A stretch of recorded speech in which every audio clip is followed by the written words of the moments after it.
Is the screen fuzzy or is it my imagination that's fuzzy? It's the lighting. There. It's the lighting in my poor. Center me. I'm special. Peggy can be the highlight Manifesting of the sound. Is the sound working? Oh yeah, this is the game we play. Is it working? Oh my god! Every single time I start a live with my members, it's I don't have my mic working properly. I think I might have figured it out finally. I hope you have. Knocking on all the wood, because then next time I do a member live, hey! You said knocking on the wood. Fuck you. Wait, I shouldn't say that the first. Okay, if we were doing that, we wouldn't need to be here. Oh my god. Anyways, hi everybody. How are you? It is fuzzy. It's not. It's the no, baby. It's not fuzzy. It's this here. Oh, you got a shitty camera. Yeah, your camera might be better than mine. My camera probably is better than yours. Anyways, hi, I'm gonna put lip balm on. I could probably wipe it. That maybe it needs to be wiped. Cleaning it? Yeah. Do you have a cleaning things? Just hold on, guys. Okay, just a minute. We're such professionals. I think it's a no, that didn't work. It's just the way my camera is. It's fine. It's kind of really hard. Really, it's really sad that you're such a filthy person that you immediately thought of that first as a reasonable thing to check. You're such an ass. She hasn't been on in a while. Can you tell? I haven't been on in a while. It's fine. I know. She's like, hello. We have had a Friday night chill and chat before, but I think it's been a hot minute. It's been a very hot minute. Mm-hmm. Are we all clean now? Yes, you guys are sparkly clean now. Yeah. You've been properly wiped. I should have used a different word for that. No, don't. I didn't actually lick my thumb. I was like that far out. From my periphery? I was like this. But peripheral. I cannot believe how crappy your camera is. It's not that bad. Wait, are we on 1080? Maybe that's... I bet you're on the wrong resolution. I bet you're a butthead. No, it's full high definition. This is just my onboard. Wow. I have a better camera, but it's in the bedroom. Oh. And I told you it's the lighting. I bet you if we turn off that light, it'll get better. Yes, I'll try. Let me just see what happens. I'm just going to give her shit about the lighting. She's going to give me a complex. We're here to bitch about lighting for an hour, guys. Hey, this is a chill and chat. There's no agenda. We're just there's a little mini agenda. There's a mini agenda. I suppose I should get right to that. Nope, wrong one. It got better. Did it though? It's darker, but that fuzziness is gone. Did it actually get better? I mean, this is how she treats us, Peggy. Don't encourage her, Jenny. Yeah, that's my wife. Hi, Priscilla. No, you're right. You're still. I said it's the Okay, as long as it's not my. Are you sure your glasses aren't dirty? I just cleaned them like twice. Oh. Okay. So, my Etsy shop. Her Etsy shop is just fine because she ships everything from the United States outwards, which means that you get better deals on UPS and all sorts of other shipping methods. I have made the decision that I am just going to stay on vacation mode, and I will look. I will come back in January and see where things are looking at. Looking like, but no, I'm all about being a good writer. That's a different update. We'll let y'all get comfy before we launch into that one. So Etsy shop. Don't forget, financially, we are fine. Baby, why aren't you wearing your microphone? Oh, this is a problem. Because I talk loud enough, I don't need it. They can hear you just fine. Oh, yeah, they can hear me. Financially, we're fine because we've never done anything that made us rely on the income. Yeah. In terms. Yes, the answer to the question is yes. Canada Post went on strike. They're still on strike. They gave strike notice months ago, but they were just doing small things like no overtime. Okay. This happened exactly as I predicted.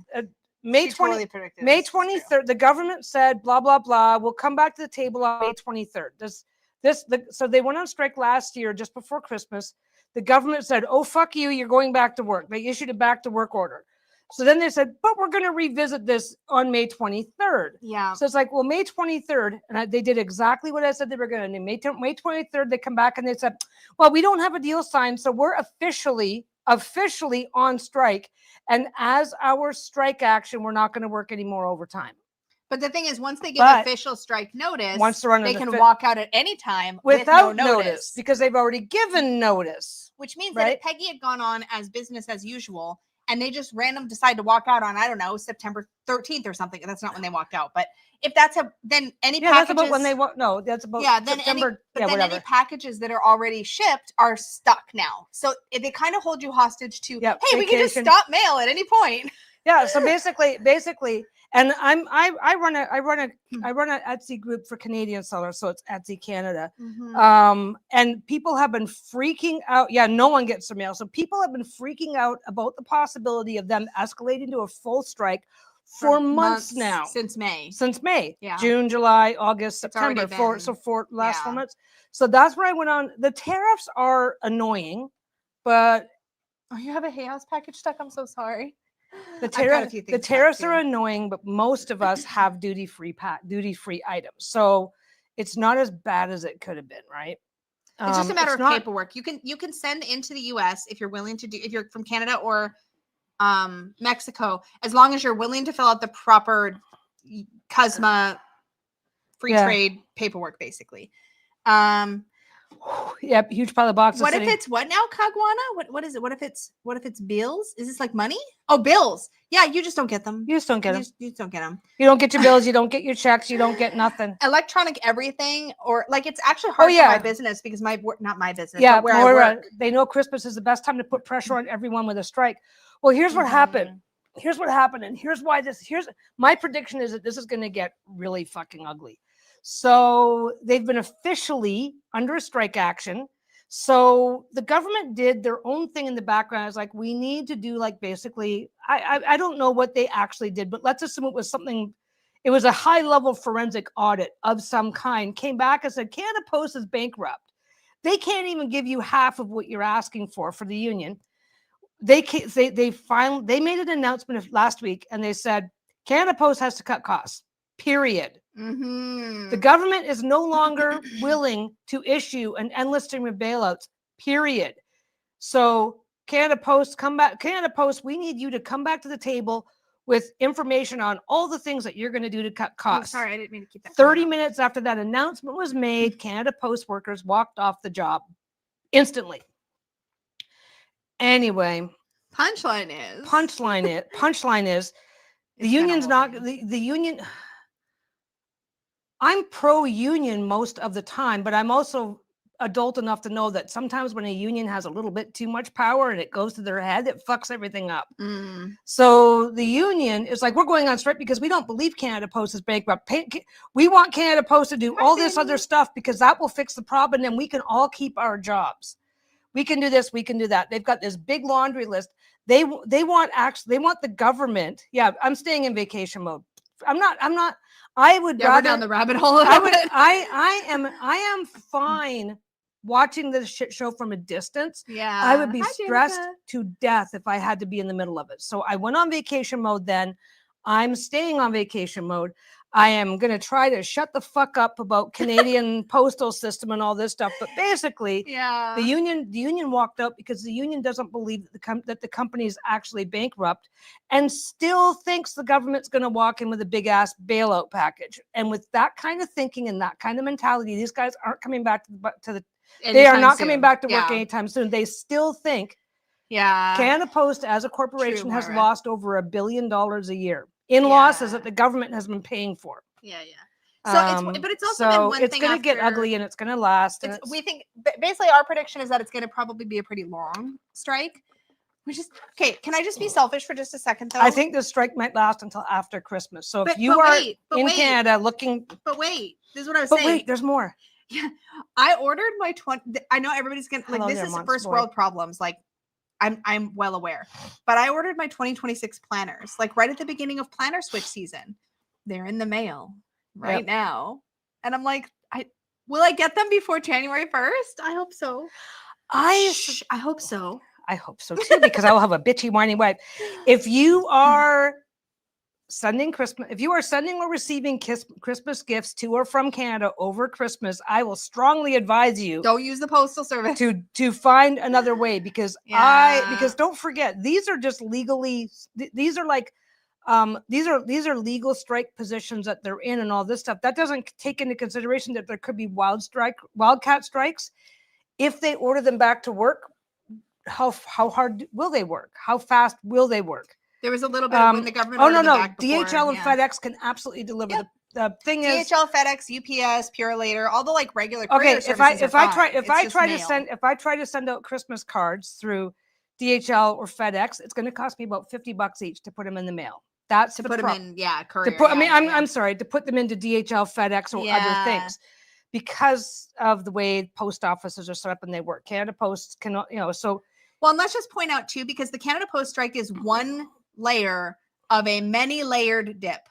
Yeah. Of a many-layered stress dip. Well, Magical Monday Ontario says, are you considering other package services at this point and increasing shipping costs?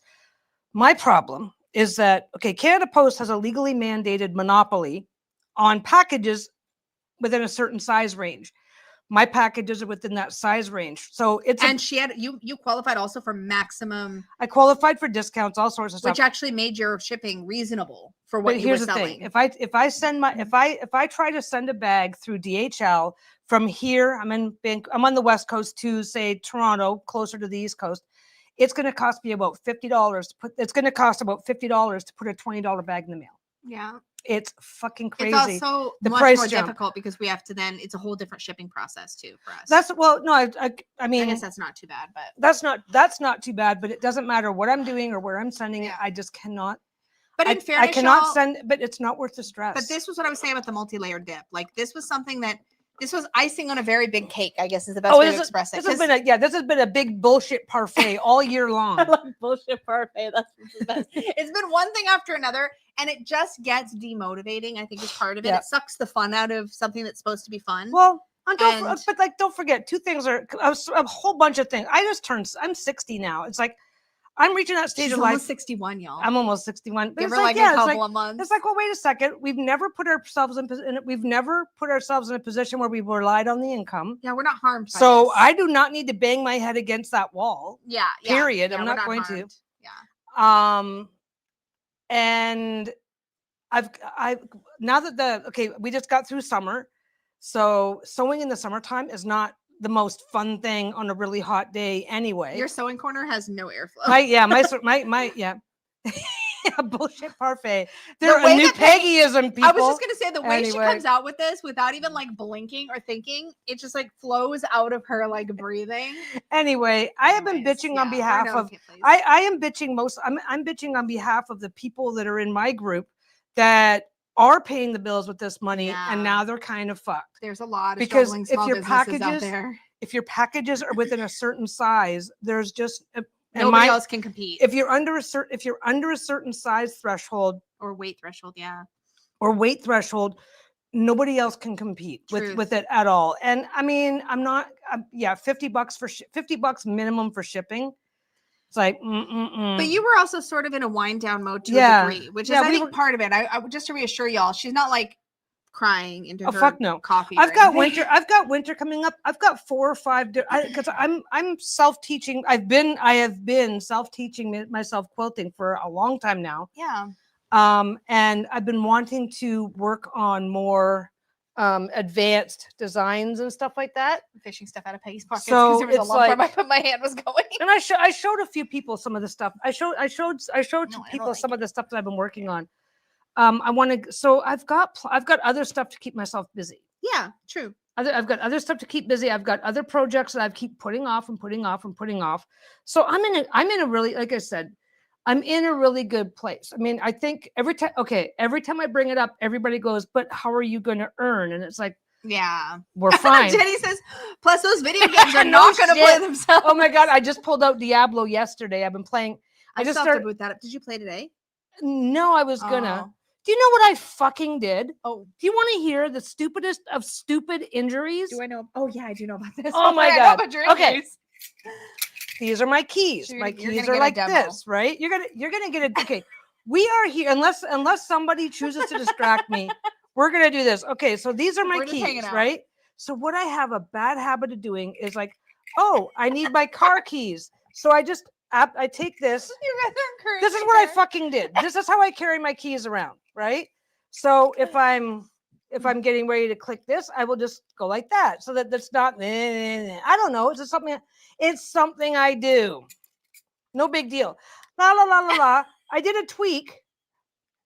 What the fuck? They're just responding. Oh yeah, this is what I fucking did. You. So like, what was this? Like Monday? I think so. Yeah. Monday. Monday, I'm getting in the car, I'm doing whatever. It's like, okay, so I got to get my thing out. I do the thing because you walk into the car, you got both hands free, you do the thing, right? Beep, open the car, take my key, give my finger a little tweak, and this fucker's been hurting ever since. She's been a little like she introduced. Look at this. No mark, no nothing. I had the tiniest little red spot for like a day and a half. Welcome to getting old. Yeah, it's not a gaming finger. It's not even a good finger, but it's fucking annoying. I cannot believe. Is anybody keeping track of the number of F-bombs in this stream so far? There's a lot. There's always a lot. I'm sorry. Let me answer Faye's question if you don't mind, babe. Are you okay with letting me? Yeah, it's not my gaming finger. I'm fine, but it's like fuck. I have 0 progress made and or to report. Well, you're done for the day. Come back when you've got me 1,000 words. No, I have been working on Convocation of Witches Tarot. I have been working on. I just signed off on another project I'm doing with another creator. That's going to be taking some time over the next couple of months.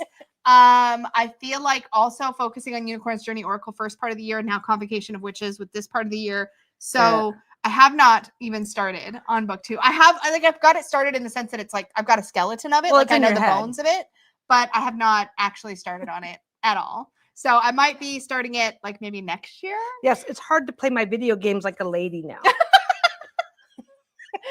Oh my God. So yeah, that's the progress. But I'm really excited about Convocation of Witches, y'all. I think that one, I have given myself permission because I'm going to figure out the packaging to have a slightly larger guidebook with it in like a box set as opposed to trying to squish all these witches stories into like a tarot size book. It's going to be a slightly bigger book, I think. Oh, and can we swing back to the postal issues? Yes, we should. Yeah. Okay. Just to that's definitely how Peggy plays games with her pinkies I'm out. so dainty. If I can catch her doing that, I will take a picture. Just to remind you guys, Lisa's Etsy shop is not affected. Not even a little. Because it's in the States. Everything gets shipped into the States. Well, my shop's up here. So everything's shipped into the States. So it's shipping out from the States. So any tariffs that may actually be charged haven't changed for us.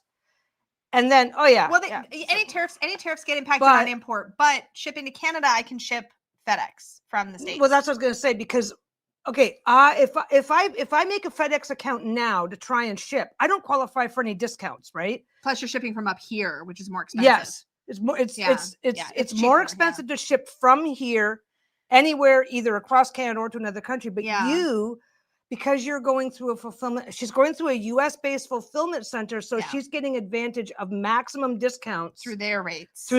So whatever the max, so like the same package that's going to cost me $50 from here is only going to cost her like it's going to be negligible. I'm not changing my ship rates. I don't want to start dropping numbers because it depends on where it's going. Well, no, actually, it's pretty easy. I'm not changing my ship rates at all from my Etsy shop because you don't have to. Yeah, short term, it's a tiny bit more than the postal service method going into Canada. The only drawback, and this is worth mentioning, when Canada Post is on strike, any of my orders and or Kickstarter fulfillment will be going FedEx Connect Plus International or whatever the service is called. Yeah. The downside to that for Canadians is that FedEx's brokerage fee is usually a little bit higher, so you're more likely to have a little COD charge on delivery. Yeah. I can't help that. Canada Post charges that too, but it's hit or miss whether they actually do it. Like a lot of times they just don't bother. Yeah, Canada Post charges it, but doesn't always collect it. Correct. Whereas FedEx always collects it's only off by a small amount, but FedEx will always collect it. But it doesn't really change anything, and that's only coming into Canada. It doesn't change anywhere else. Nothing in the States is nothing. The no, it could be if you're sending it to the UK or something like that. Yeah, that's the way it's always anyway, been. Yeah. But yeah, so she's any impact coming from her is negligible. Mm-hmm. Just keep that in mind. So I am bitching about my own problem because of where I'm. Oh, somebody's doing. So I am bitching about my problem based on how I ship and where I'm shipping from, and the fact that I wouldn't qualify for shipping discounts. Yeah, if my stuff was up here, I'd be in the same boat. We've talked. Oh yeah, you'd be fucked. Like I have been so grateful. You'd be way more fucked than me.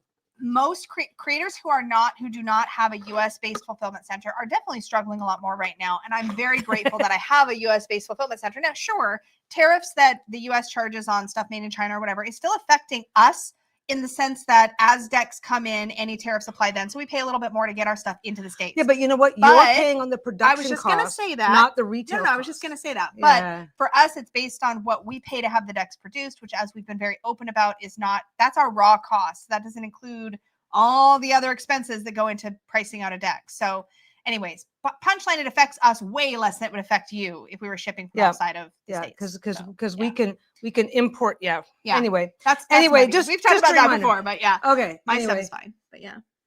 So how you guys doing? Yeah, how are you guys doing? I'm doing a thing. Peggy's doing a thing. I'm not as busy as I was. I have an injury.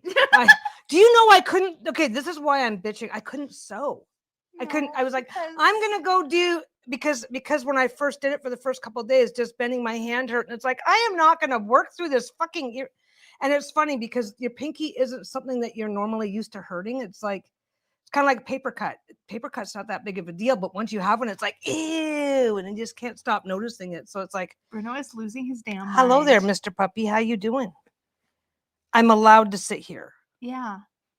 Every single time Peggy and I like cuddle up or sit next to each other, he has to be up here too. It's literally, yeah.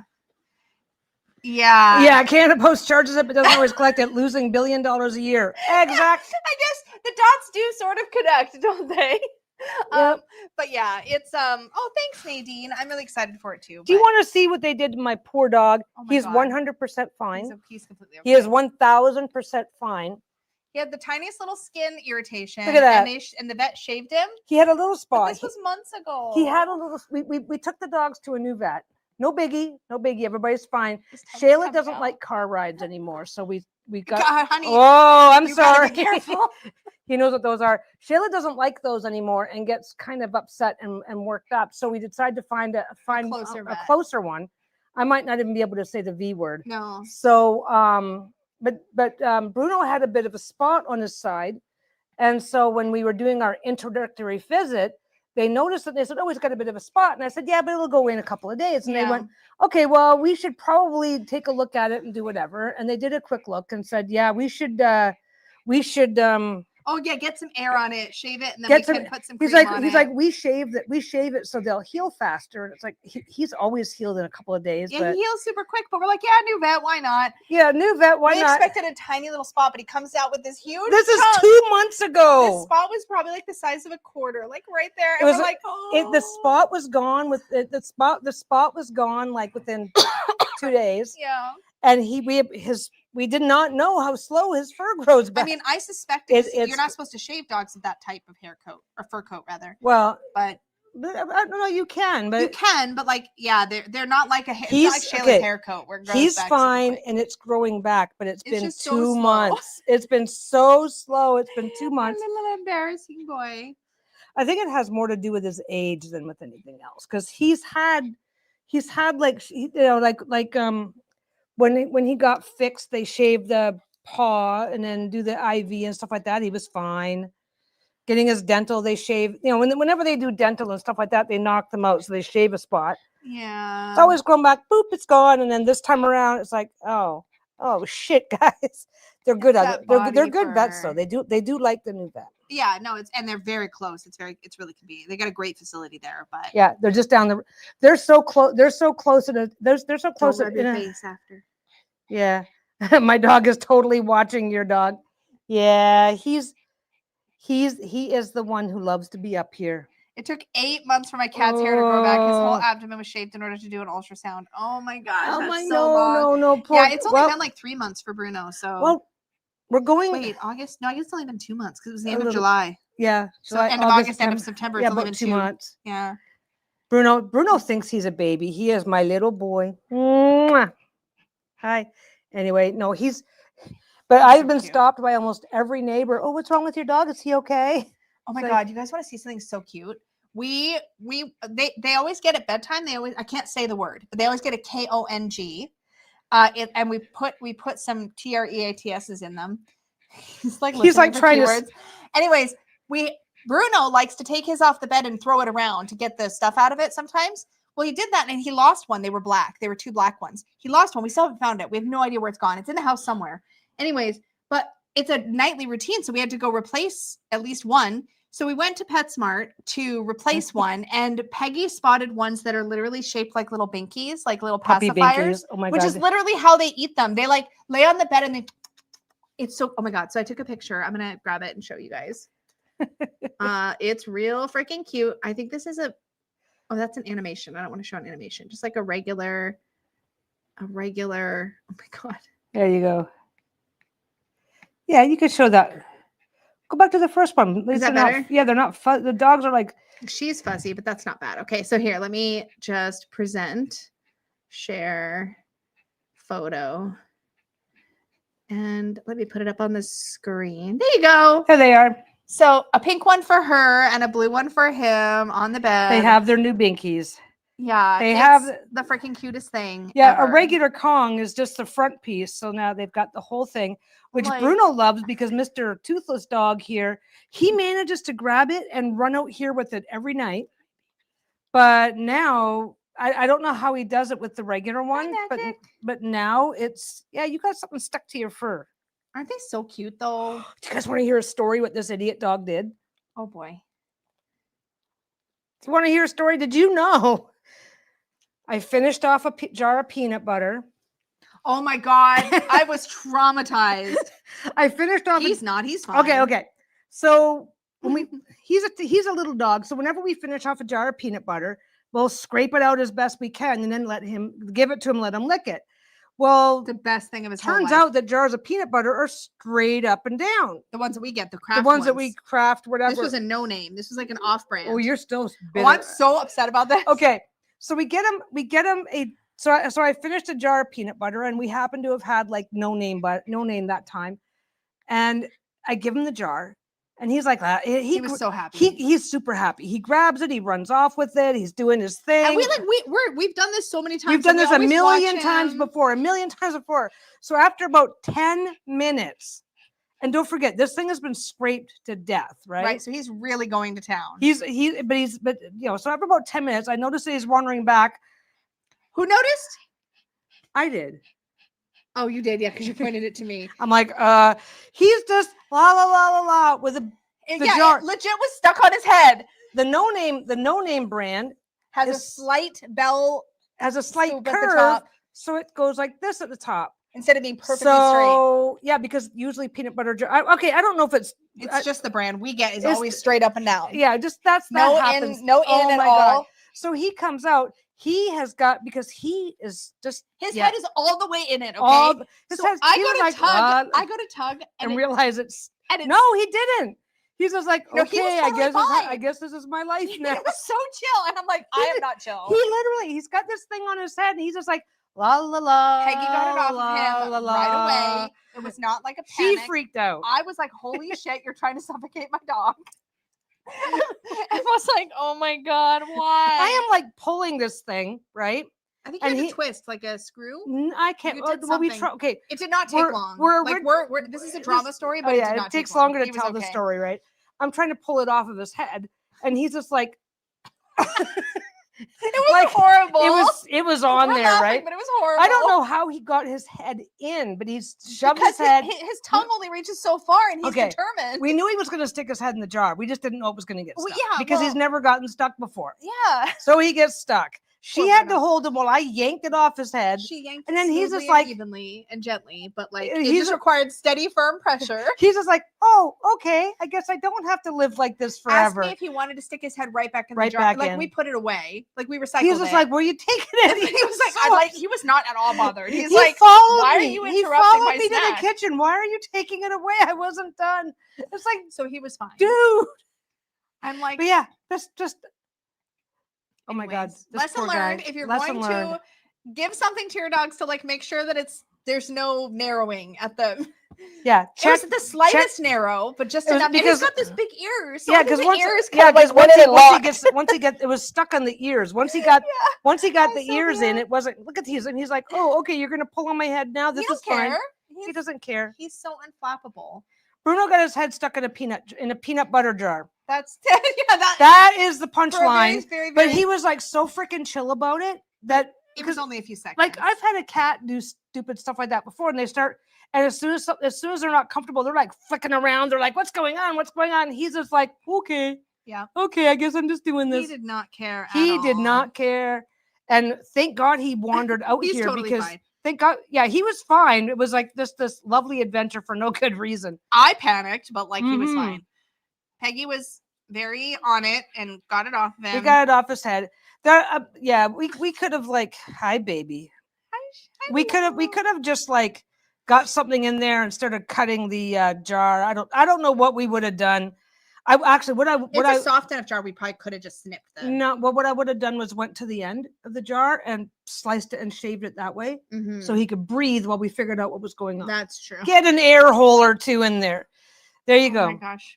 There you go. So basically, your emergency action plan for a dog with a stuck head, if it's a plastic jar, get an air hole in there. Yeah, he was breathing fine. There was no fog in the jar. There was no actual indication that he was like, his air was cut off. But like, it's still, you're seeing your dog in like a plastic jar. You're like, oh my God. Stuck. Yeah. He it's just We're like, so yeah, that had to come off. Yeah, air is a thing. But he just wandered in, like he was still licking. He was still like licking. I'm like, buddy, like that's not okay. He didn't care. He so did not care. But anyway, tell us what Silk Song is, Starry-Eyed Hermit. What is that? I want to know. Playing Silk Song and enjoying it. What is it? What is it? We want to know. What is it? We have all the questions. Let us know. The second Hollow Knight game. Oh, okay. Sounds interesting. Dot will probably know. She knows all the games. That's true. Oh, my knee cracked. That was nice. Yep, I'm covered in dog fur. Yes, this is how it goes. Now I'm glad the camera's fuzzy because you guys can't see it. See, there's perks. Thanks, Bruno. Smooths out my complexion. Bruno. Yeah. You don't care. Now, I did a thing. I started a Patreon that's free. Yeah, it's only there because it's a convenient, like, it's a complete, yeah, it's a place. Okay. We put it on Patreon because it's a convenient platform. It's free and it will be staying free. Yeah. For writing prompts for anybody who likes to write for fun or build their skills or do their things. Yep. Just so you know, it's there. It's actually really fun. Lisa's you've already put a story. Because you put your first, I'll put it on there it is. It's called Plot Bait. It's fun. Yeah. So basically, so far, and fanfic welcome, by the way. Oh yeah. Fanfic welcome. As long as I don't.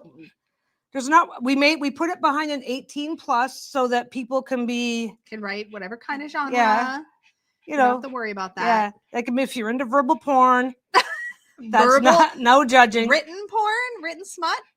Yeah. So 2 things. Anonymous. Some people like to write, but just don't like to share it. Anonymous accounts, no problem. We're not going to do. It's like that. This is there to be. This is there to be writing prompts and little challenges. Verbal porn. No, not verbal. No, written. No, and not even like. Yeah, that's probably a bad romance. Dark romance, sci-fi, horror, whatever genre you're into. We didn't want to worry about kidlets. It doesn't. That was basically it. Does not have to be original. It can be fanfic, or rather, I like fanfic because it lets you start with a pre-made universe, so you can just work on whatever you're trying to work on without having to build an entire world first. Mm-hmm. I'll show you guys what it looks like here in just a second if I can get logged into my account. Wow, you're just going slow. No. See, but you're going to see. No, I'm logged in as my member. I'm a member. Oh, okay. See? I show you guys. I can do that. Would you consider doing video sewing tutorials how to make a Peggy bag? Didn't you have one? I've got like several. Basically, I don't really do the pre-filmed tutorials anymore. But if you check my live streams, there's several where I'm working on Peggy bags where I give the exact dimensions and everything. Mm-hmm. Peggy bags. I was thinking about doing a little pattern. Yeah. So that people could I could just like not sell it. I don't think that's something I would sell, but I don't really like Discord. I'm not really into Discord. When we looked it up, Patreon's easier it's easier for me to navigate, and this is supposed to be a hobby for me too. Yeah, it's a very convenient place to create posts, schedule posts, here's the other thing. And allow really long comments, because the whole point is that Peggy does the prompt, and then like as I did with today's prompt, you respond with, if you want, with your story. There's a prompt over today. There's going to be a Friday prompt. Every Friday, I'm going to try and do a prompt where I give a few sentences to lay out the premise, or the start to lay out the premise, and then you can fill it in. You just continue and take it in whatever direction you want to. Yeah. Yeah. So like, I'll show you guys really quick, because like this is what today's was. So, is it gonna? Oh, here, share this tab instead. Okay, so this is plot bait number 1. This is the very first one. I don't know if you can read it on the screen. So if you take us off. Oh, I can make it full screen. Yeah, hold on. Okay, can you? Hopefully, you guys can still hear us. But anyways, so this first one was Jake stared incredulously at Emma. I can't believe you did that, he shouted. Why would you put it there, of all places? Emma was just as shocked. How could she explain? How could she make him understand? Looking into the old well, she muttered, I thought it would be, and then she trailed off. So I basically reposted that. So I did this, participated today, and I reposted it.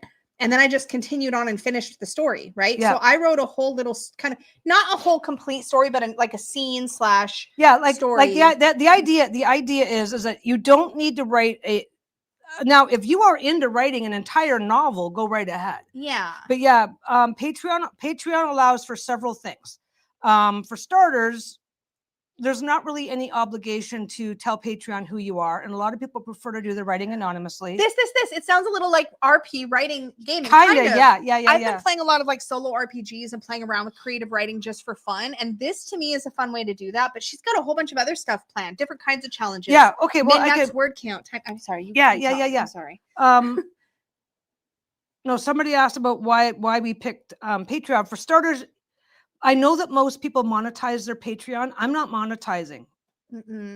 I'm not monetizing at all. And Patreon does allow you to not monetize. Yeah. So you can join for free. And it lets you, and now with Discord, you have to have an account. You have to have access to the group. You have to, for me, felt like too many steps and too whatever, right? But you also have to have an invitation to the group. For Patreon, you can go look at the page right now and see everything that a member would see without having to sign up. The thing is that you don't have to be a member to participation for free. You can copy the prompt and do your own writing. You just can't in private. Yeah, you don't have to. In private, it's not. You're not obligated to share. You're not obligated to share. You're not obligated to comment. But if you're not a member, then you can't share. You can't comment. You can't get feedback. Jenny asks, and this is, so the way Peggy first envisioned it. No, everybody just answers the prompt individually. Yeah, individually. If we do a round robin, then I'll state it. Yeah, because the thing is, then what you find out is that Peggy gives us the first few sentences. Like for Plot Bait Friday is what you're planning, right? Where they're those are the ones where you actually give us the first few sentences. I've got next week's already preloaded. Yeah, so the Friday series will be this style of challenge. But the neat thing about that is, like, I wrote like something that has almost like a rebellion / maybe sci-fi bent.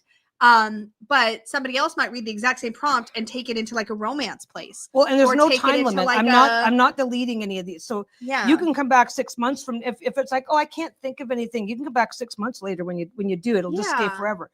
But yeah, so I was thinking about a round robin challenge, or maybe even just starting one where the idea is to continue the story, and then just, I don't know if I need to be able to see. No, I can create those.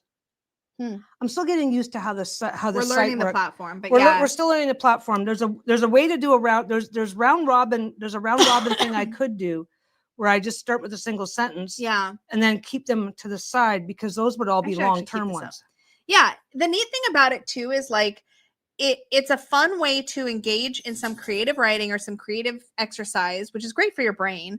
But also, it's really nice to just have a little play, like to just have a little play. I just think it's a really cool concept for people. You know what I used to really love? I used to love writing fan fiction, because I could just go, oh, this idea sounds interesting. Oh, but it's about vampires. Oh, well, Twilight's a thing. Yeah. Let's just use those. Let's use these characters and explore. So you don't have to do your own world building. You can write a story without world building. Yeah, that's really great, and without character development, really. Yeah, Because and there are going to be word building challenges. World building, yeah. Yeah, like he walked into the room and saw so and so. Okay, well, what's the room look like? What's this? What's that? What's that? So helping you build up. But you read off some of your ideas, and some of them were things like describe an animal in a minimum, or a creature of some kind in a minimum of like 300 words without using the standard. I think you're mixing that up with a different one, but either way, yeah. The idea is I showed you a bunch. Yeah, there was a bunch of different ones, but so yeah, stretching yourself in all these different directions. So, did you want to give some examples? Well, you can. I'm just over here on my computer, don't guys. Mind, Peggy. I can actually edit this. Let me see if I can edit this for you. Let's make us up here, and then that's fine. Well, I'm just gonna go into this. Here. Okay. So I want to. I can schedule these out. So if I'm in a mood, I can do a whole bunch, right? Yeah. There. Okay. So. Oh, I can even fix it more. The next one that's going up on Tuesday. Write a 200-word or less story. So you got to make it succinct. Write a story of 200 words or less where the main character is an animal. Yeah. So you don't if you want to build bigger stories, that's fine too, because there's going to be plenty of opportunities for that. Yeah. So that's going to be the two. So there might be timed challenges.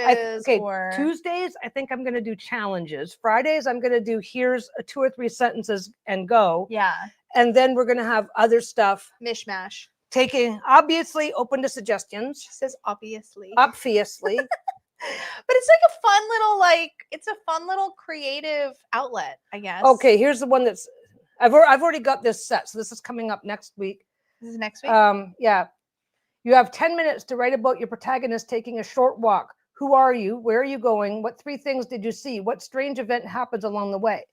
Okay. So now this, I help you with the thought with it.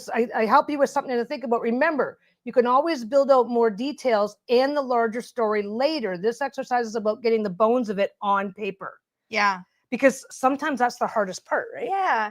I think a lot of us, especially if you're struggling to I don't know, slouch back here again. A lot of the things that I work on, I was just telling Peggy this, a lot of the things that I work on involves a certain amount of creativity. Even I've been telling you guys, I've been playing with some solo role-playing games and stuff like that, and a lot of those are journaling and story-based, but I can get kind of stuck. I'll get a prompt. Perfect example. I'm currently playing, and I am going to make a video about all these, you guys, but I'm currently playing 1,000-Year-Old Vampire, and my current prompt is 2 friendly characters become embroiled in an internecine, I had to look that up, conflict, become involved and check a skill. Create up to 2 characters if needed. How do you profit? Gain a resource. Now I have a character and a backstory. Oh, that's for that game that you're doing. He farted. I know, I'm sorry. Anyways, this particular game, I already have my vampire. I already have her setting, her backstory. She's in 18th century or 14th century France.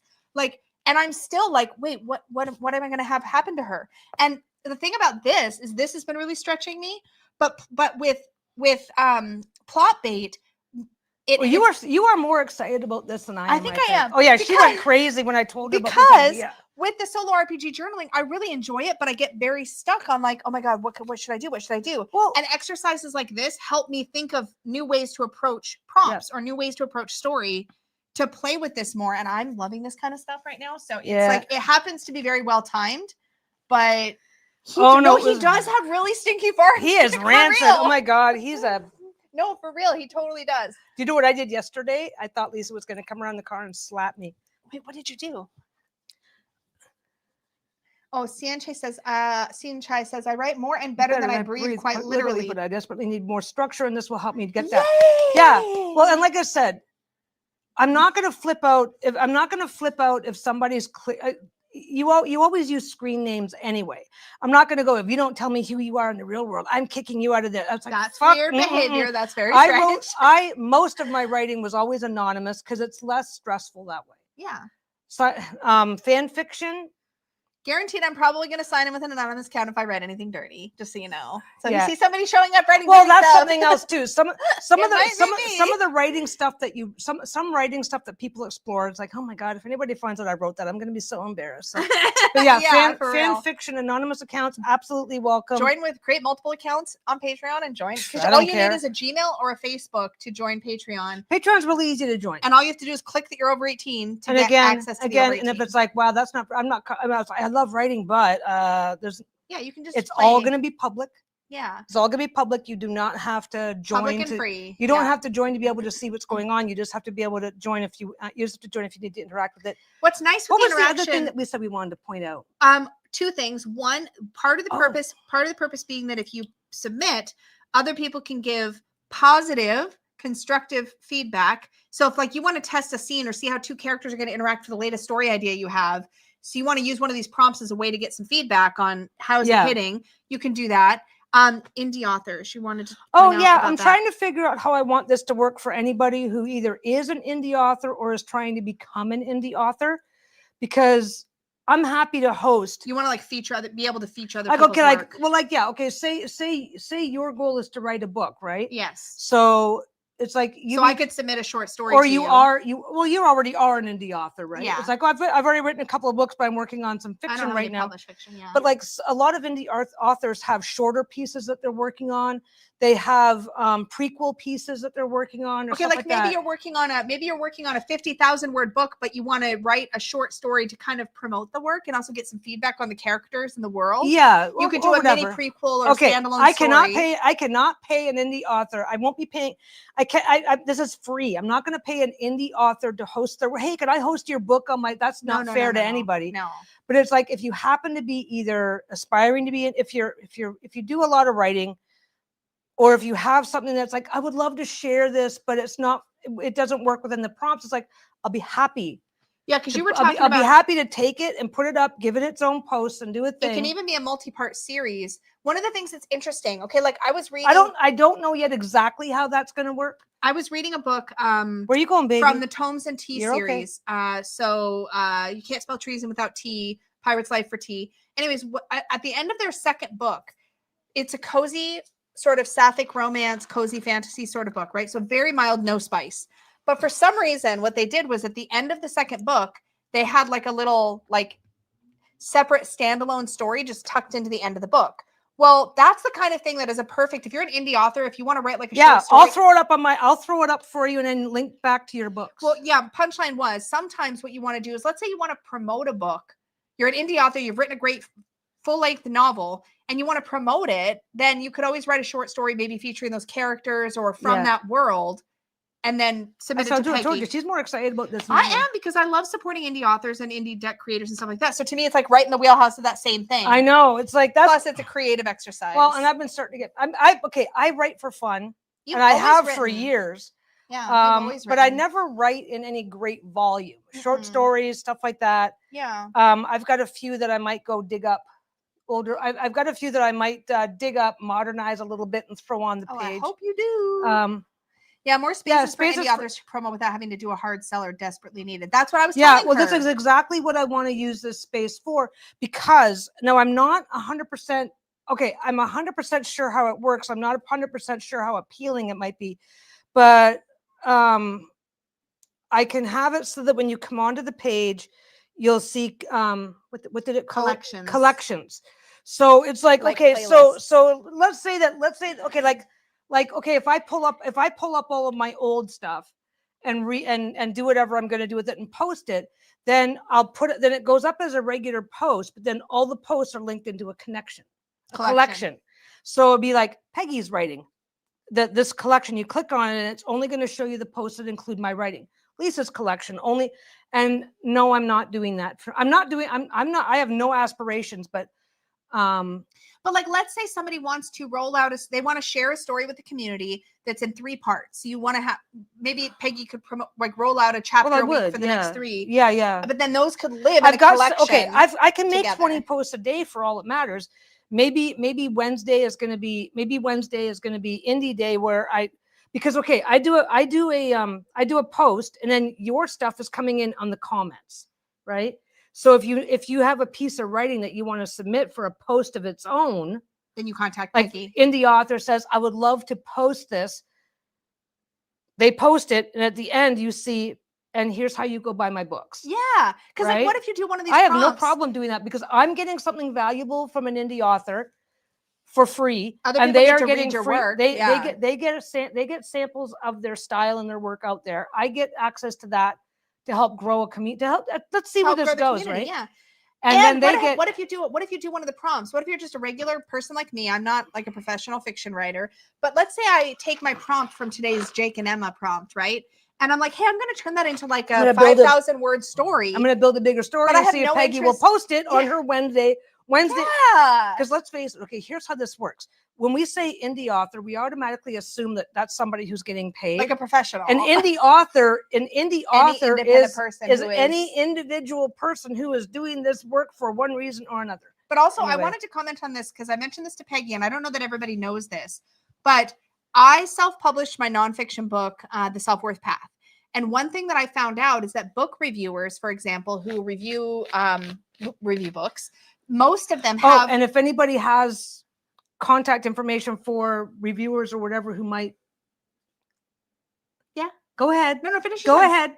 You're fine. I was just going to say that like, that's what I was saying. That if you're an indie author, a lot of times book reviewers won't review indie work because there's just so much of it out there, so much self-published work. Yeah. So if you're somebody who self-publishes fiction, for example, and you want some way to get that word out, and yes, if you know anybody, what were you saying? If you know anybody, well, like I mean, if you have a friend or something that's an indie author, well, yeah, like I mean, if you know anybody that might be interested. Okay, let's put it this way. I'm just offering to say, hey, if you've got smaller pieces of work that highlight your skills that you have available to submit that then can link back to your more involved pieces, your finished works, that's fine. I'm not going to, unless an indie author, okay, and again, indie is individual. If you have written an entire book that you're really, really, it's like, I wrote this entire book. I'm super proud of it. I'd love some feedback, yada, yada, yada. Give me. I'm like 100%. But one of the goals of the group is to give gentle and positively reinforcing feedback. Get it? About the writing. Like, I mean, if somebody's writing a scene and it's like, you just wrote that this guy dug a hole and jumped in and then kicked something that was up on the surface, like, that's physically impossible. You need to resolve that. Yeah, things that you can miss. Like I do this for Dawn all the time with her writing. I'll read her stuff and then I'll comment on it and be like, your story skipped a word. Oh yeah, I went back and read it. And also I'm really bad at writing repetitively. Like I'll use the same adjective like too many times, too close together. Like these are things every writer has an annoying writer and habit. you can, and here's the thing. It's like this might be something that we can look at. Like I said, I've got 7 days a week. I can make 100 posts a day. Yeah. Maybe like, do you have a paragraph or a whatever that is just, it's not working, but you don't know why. Yeah. Then maybe we should have a day for that. Could be a day for that. I was just gonna say maybe feedback day. Maybe we need like a general. Hey, is there anything you're? I'm stuck on this. Any suggestions? I wrote this paragraph. It seems wrong, but I can't figure out why. Why does this feel clunky, or why isn't it working? Yeah, so that might be something. Yeah, like I need to get feedback on a particular scene from a story I'm working on. Right now, we've got 3 members. I know. No, we had like 4. That's a lot of pressure. Or 5. It's a lot of pressure. Write some shitty stuff and put anyway. But yes, that is actually the punchline. Write shitty stuff. Literally, let your this. Oh my God, I'm calling you guys shitty. No, but this is one of the best pieces of advice they say is to write without getting in your own way. Like you mentioned, having a no backspace challenge day. Yeah. Where the idea is you write, you don't get to backspace. So you write. Once it's on the page, you have to leave it. Obviously, it's honor system, but like these kinds of challenges are now really challenges great. Like that, like the one challenge that I just read off, 10 minutes. Set a timer for 10 minutes. Do the thing. See what you can come up with. See what you can come up with when you're just getting it on paper and not trying too hard. Yeah. I'll fix it later. Let's just get it on paper. Yes, you have to write through the shit to find the good stuff. Yeah. So this is So this is your opportunity to work through the shit. Yeah. To write through the shit in small, easy to understand chunks. And if you like the writing prompt that I have up now, if you have a 5,000, if you go, oh my God, this is an awesome one, and you come up with 10,000 words, post it as a comment, or contact me and maybe put it up as a full standalone post by itself. And if all you can come up with is 3 sentences, but they make sense to you. You want to hear the real painful thing? That now we're lecturing on how to write and how to be a writer. You know what the really painful thing is? But do you remember when we did that? I was decluttering my room because I was on a nesting phase and I was like getting rid of a whole bunch of stuff. You remember how I got rid of like I had a big writing prompt deck. Oh yeah, that's okay. Writing prompts are But you've been just making them up. You've got like a huge list already. Yeah, I've got a massive challenges. I've got a massive list of challenges, and it's going to be really, really easy to come up with 2 or 3 sentences. So that's a fun thing that so that's Peggy's that. doing now. That's that. But yeah, that's a fun thing that I'm doing. That Lisa's more excited about it than I. Well, I'm excited. I am excited about it because I've been wanting to. But I don't have to run it. I get to just participate. just joined. Yeah, and now also don't forget. There's a welcome post that's already in there as well. If you have any questions, any suggestions, any thoughts or ideas, just put them in the comments of that post so that I can see that. Oh, Patreon, by the way, if you're like, I'm never going to remember to go check Patreon, don't worry about it because I think it sends an email when a new post goes up. You can probably control that in your settings.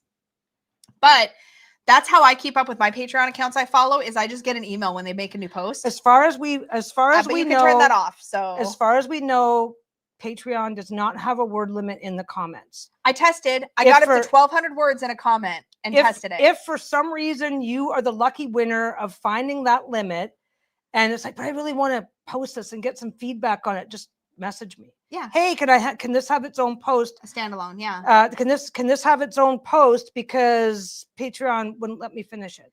As far as we have not found a word limit yet. As far as I know, I don't have a word limit for the original post. Yeah. We haven't found a word limit in the original post, and we have not found a word limit in comments up to about 1,200 words so far tested. Oh, and right now, that was the longest one. That sounds like a challenge I'll unintentionally win. Yeah. Kaz says Patreon does send email notifications, inactive member of another group. Yeah. So that's how I remember to participate today, this is how I got it in my email. This is how you can see, oh, do I even want to do this challenge? Oh, this is a challenge? Okay. And then just skip it. It's not like you have to come into the group every 5 minutes. Yeah. What you can also do, though, I think, is you can go part 1, put in what will fit, and then reply to your comment with part 2, reply to your comment with part 3. Yeah, people do that on like Twitter, I think, or where they'll do 1/2, so you know that it's a multi-parter and just keep commenting. Not a writer at all, but just join to support. But you might get some some fun stuff to read. But here's the thing. That's the thing. If you find yourself, I want to read other people's stuff. Yeah. Oh yeah. You can come in just to read. I don't care. Yeah, There's no rules on posting. There's no. I mean, how am I going to find out who does or doesn't post? That's just weird. No, right? Nobody cares. It's fine. And like I said, if privacy matters to you and you come in under an anonymous account, I'm not going to care. If it matters to you that I know who you are, I'll just respond to everybody and be let me know. Hey, is that you? Kaz, is that you? Saturn's Chaos, is that you? Here's a list of all the people we're harassing. Which one are you? God, we would never. Anyway, it's fun. It's a fun. That's the exciting thing. We just put it live yesterday. Yeah, I think so. So that was fun. Lisa did the graphics because there's not much for graphics yet, so that's fine. Yeah. But yeah, so definitely It's all you for a minute, babe. Definitely hoping to be in. Move that a little bit. Yeah. Definitely hope it. I got to move my computer so it doesn't knock my shit on the floor. I'll be back. I'll be right back. But yeah, no, it's really exciting, and I think it's going to get me through the winter. I've been threading my longest stuff so people could read it since I was Days of Live Drill. No big deal as long. Oh, I'm totally cool with it. The only thing that I like, the only concern that I would have once I'm hoping the group gets going, right, is that we know chillaxed. The only thing is that as the group gets going, it might be if for some reason your stuff is getting lost, difficult to track or whatever, then I just wouldn't want you to get screwed over that way. But yeah, like, I mean, if you end up with a really long piece and go, I would really love some feedback. And I would just give you credit, the title by so-and-so, here's the post, any other information. But I don't know how that would work.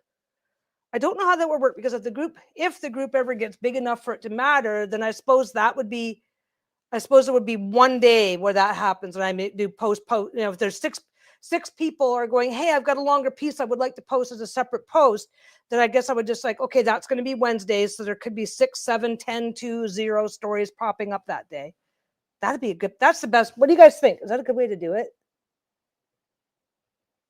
So submitted work, submission Sunday. There we go. I gotta write that down. Oh my God, oh my God, oh my God.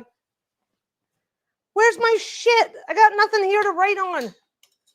I gotta write down submission Sunday. Okay, but you're not gonna drown anybody, right? I mean, here's the thing.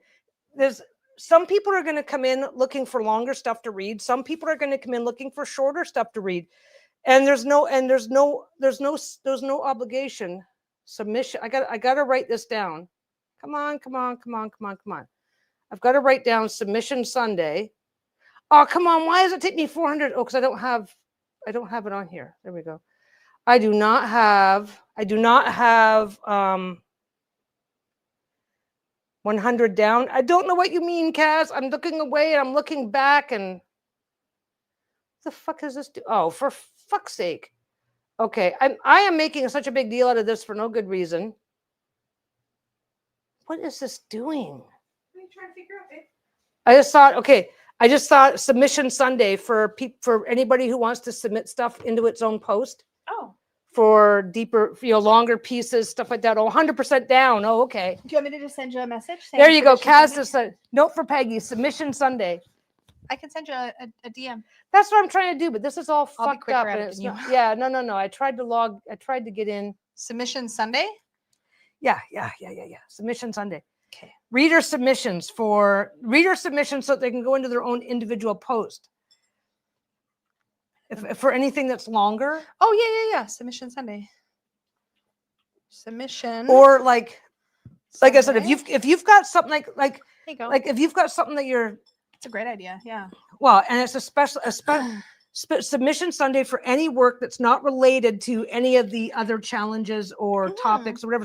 So like, I mean, this is about, they drop something in a well. What is it? What the fuck's going on? And you've got a story about a unicorn. It's like, well, obviously they don't. Missed opportunity. Submit it. I didn't write about a unicorn in my story. My story went kind of dark. Your story went very dark. Your story is a little creepy. It's not that creepy. No, it's only a little creepy. It's not creepy.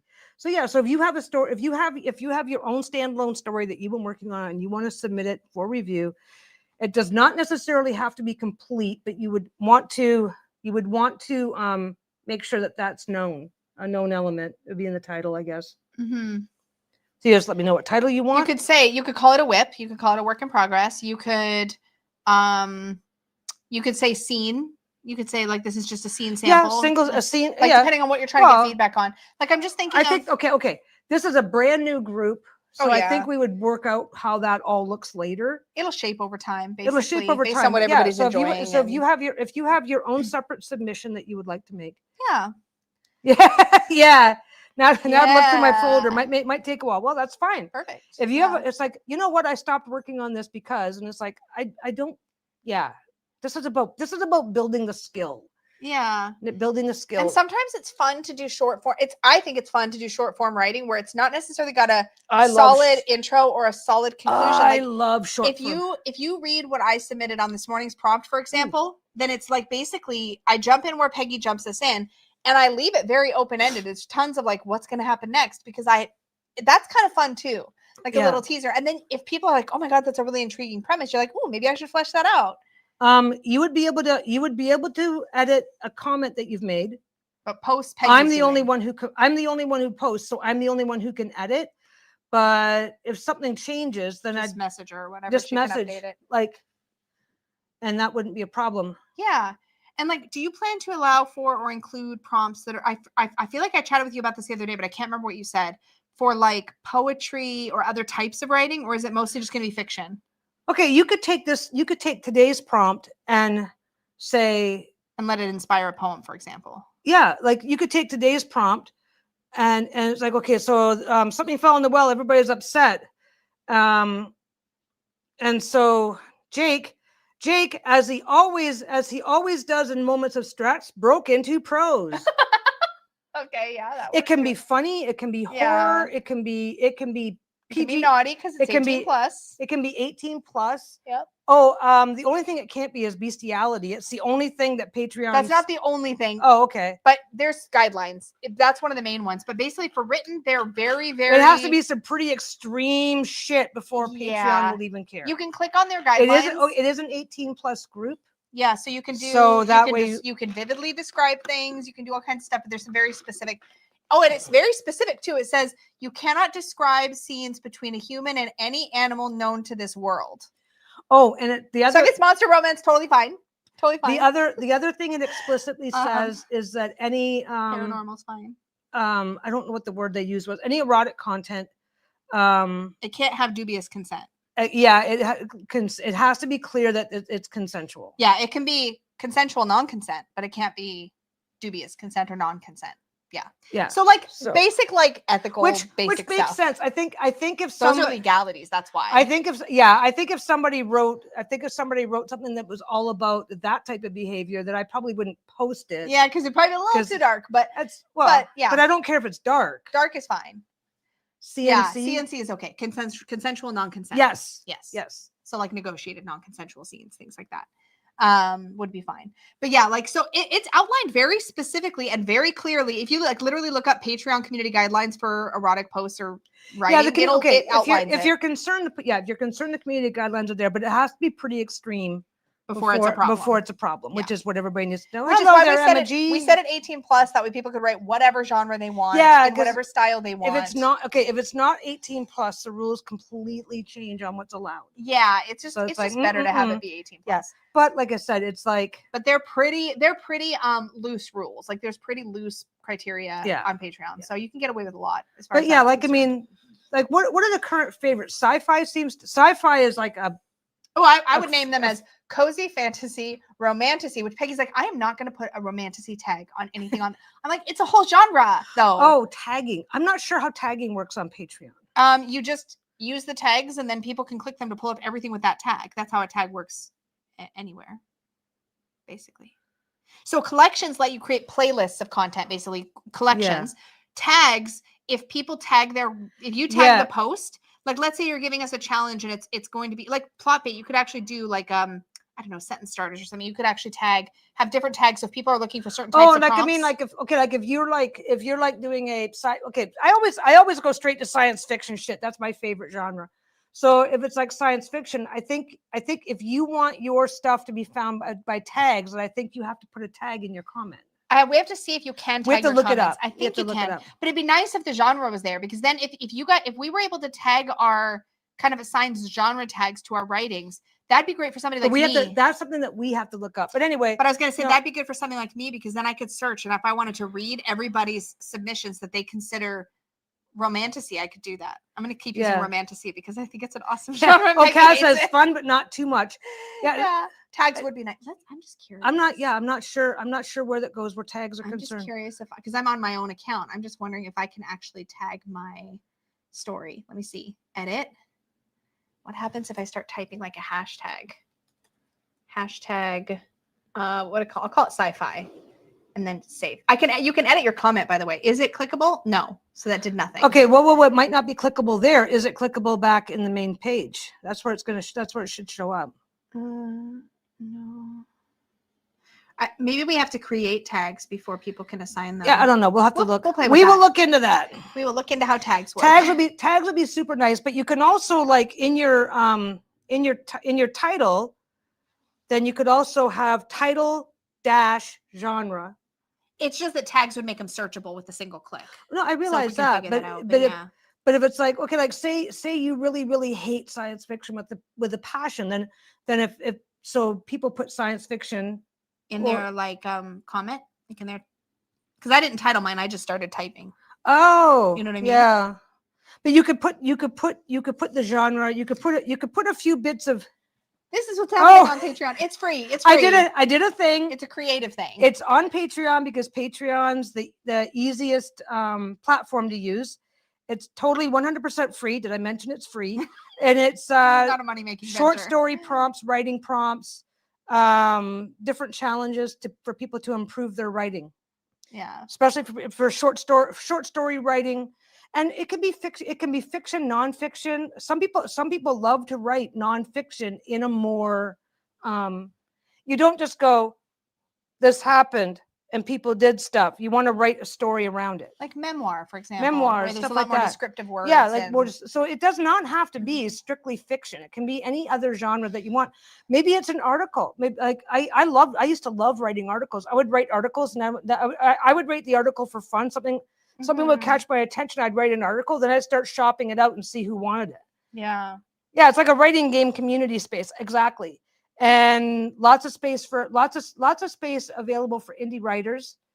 So anybody who wants to, submit smaller works as a way to promote their bigger stuff, or like, I wrote this thing, it's kind of at the end of its shelf life.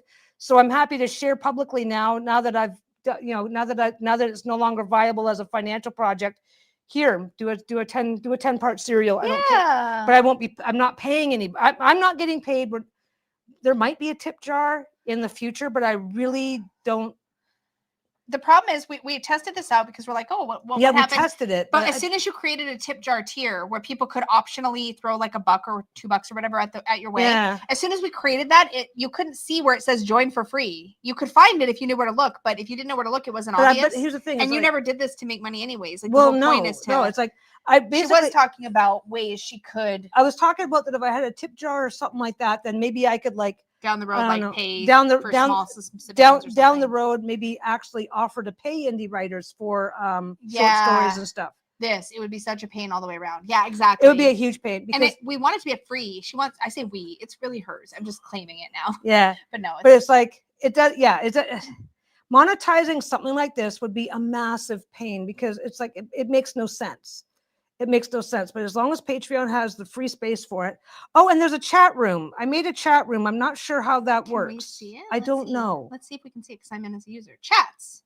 Click on chats. Group chats. No group chats yet. So do I start one? No, I made.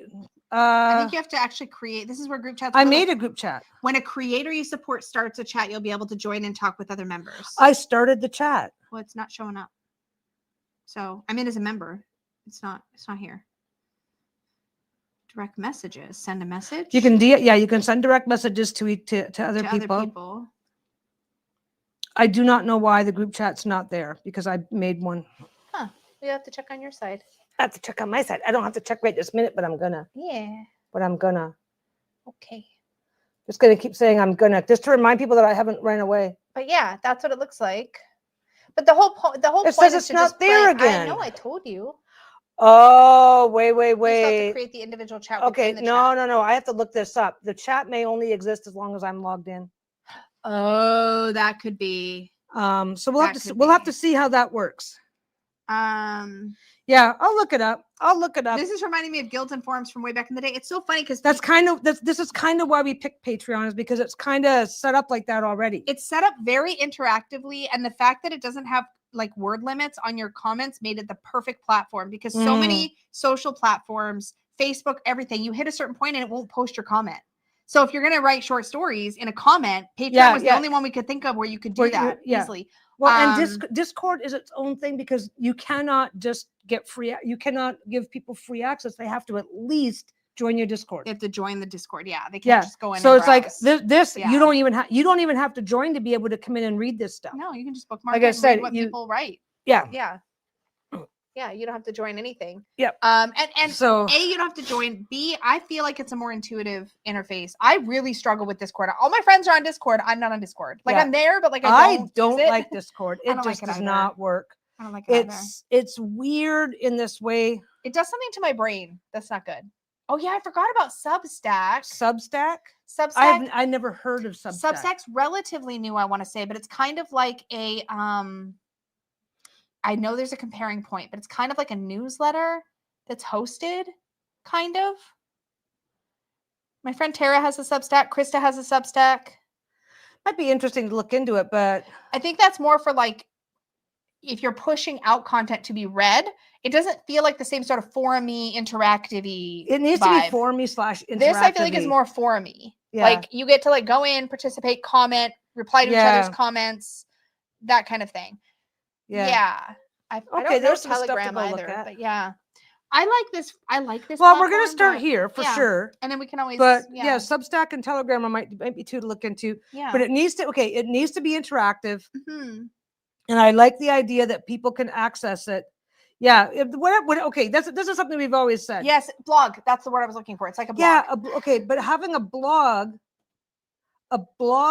would let me.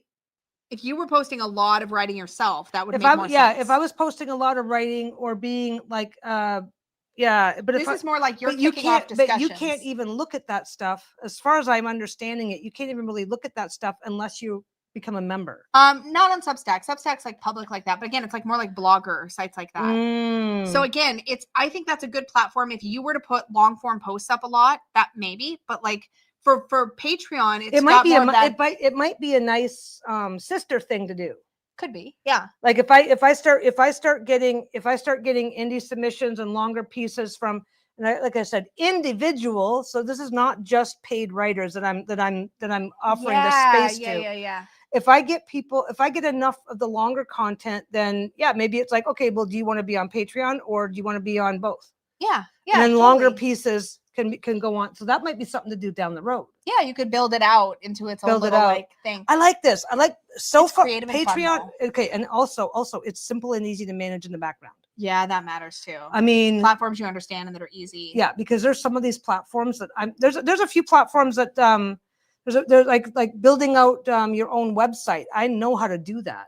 Yeah. But I don't want to build a website. I want to click a few buttons and then just go. And so far I'm liking it. I feel like nowadays, when it comes to any platform, I have any kind of content, I want, like even StreamYard. I could do all of this with a program called OBS Studio that's completely free. Yeah. I don't want to. I want something easy. I want to come on and push buttons. I don't want to have to come up to create the system. I want the system to exist and I just get to plug stuff into it. That's why I like sites like YouTube. That's why I like, because ask me when the last time I updated my website. Peggy's always giving me shit. She's like, your website is trash. I'm like, I know. And you've got a WordPress website. WordPress is clunky. WordPress has a lot of customizing. Oh, it does. But it was the only way I could host my But if that's the case, if I were to try and do this on WordPress, I would spend just as much time building it, hacking it, fixing it when it breaks. Yeah. Well, you've okay. She has tried to make a one sentence edit and her entire page went out of whack. Yeah, maybe. No, when you've tried to do some updates on the website. Oh yeah. So you've making small changes. I'm from Twitch and gaming. True, Kaz. Yeah, the gaming community Discord is like baked in now, but it's all about Yeah, Danica, me too. It's fun. It's been nice for you to have something that you can like kick off that's exciting, fun, creative. Well, and I'm good at it. You're really good at it. I'm a good writer. I am. I'm just very slow. She romanced me with writing in the early days. It's true. Her writing is great. I've even been published. She has been. You were published. You were writing regularly. She was published way before I was published. Making a whole $25 an article. It counts. She was published doing what she was doing years. My first thing I was ever published in was actually a anthology about femme identity, queer femme identity. Oh, that evened out our lighting so beautifully. We should have had that one on. Aha. She's gonna pull out her magazines. It's so awesome. We actually bonded a lot over writing in the beginning. Like she sent me some of her writing pieces. She had them posted places. 2005. Before we got married. 20 years ago, people. Maybe I'll type these up. Oh, there it is right there. There's your piece. There it is. There's my name. What was the name of that one? Secrets and more secrets. Oh yeah. This is an actual article. This is an actual article about how to tell a secret. Like. Yep. But. And you used to submit pieces monthly? I used to submit. Okay. This is a print publication, but it only lasted for like a year. Really? Yeah, it didn't. The publication itself only lasted for a year? Yeah, it didn't last long. You're at the back there too. Love without prejudice. There's another one. There's me. There's my name. Look at that old picture of Peggy. Oh my God, that's an old one. It looks like a mugshot. It literally looks like a mugshot. Are you wearing the necklace I gave you? I think believe. You are. Let's see. I can't tell, but I think I know that picture. Remember when we had our half and half yin yang? No, I wrote that. That was before me. Huh? What's the date? Is it dated? I don't see. Oh, a date on the actual magazine. Here's another one. See, these are more informative. Sharing a home. Oh, that was about roommates. It's about roommates. This is issue 7, but I don't see a date on it. Where did you see the date? Right there. This just says issue 7. Yeah. Oh yeah, they changed their formatting almost every month, and basically this was a free magazine, but they never figured out how to monetize paid for writing, says Kaz. Big win. Yes, exactly. Hey, where's my other one? Now those were actually more serious articles. I want to see if I can find. There's a good one that I did. I did not think I made it this far to the front.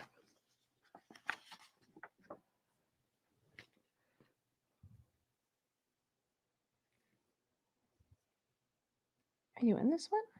Oh, I only kept the ones I was in. That's what I thought. That's the editor. Which one's this? Number 5.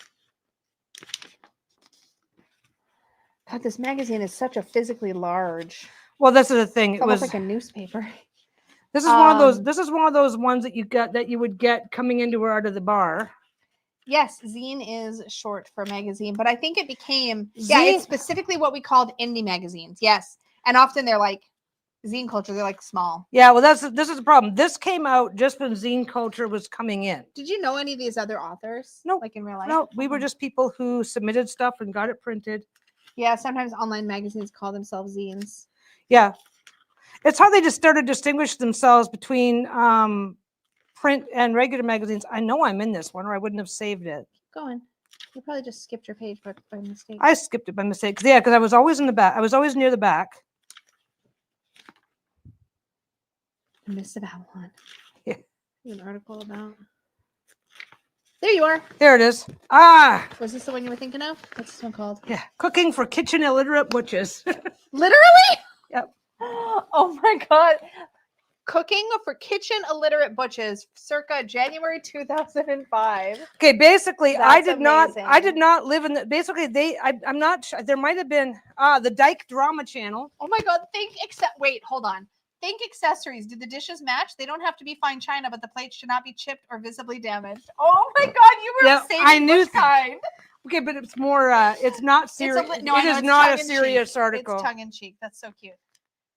And then there's what's that one called? The Dyke Drama Channel. Dyke Drama Channel. Wait, think of this dessert. Think of this as opposite day. She is your guest, therefore it is your job to clear the table so you may serve dessert. She, being the generous soul that she is, will offer to help. The correct response is, that's okay. You just relax. The chores are yours tonight. If she chooses to help, that's fine, but you can't ask for help or expect it. This is adorable. Not into cakes and pies? Think Haagen-Dazs or Ben & Jerry's. Sliced fruit works in case of dieting. This is funny. Unless she likes Campbell's, go for... Oh, it's a super salad. Unless she likes Campbell's, go for salad. Oh my God, that's amazing.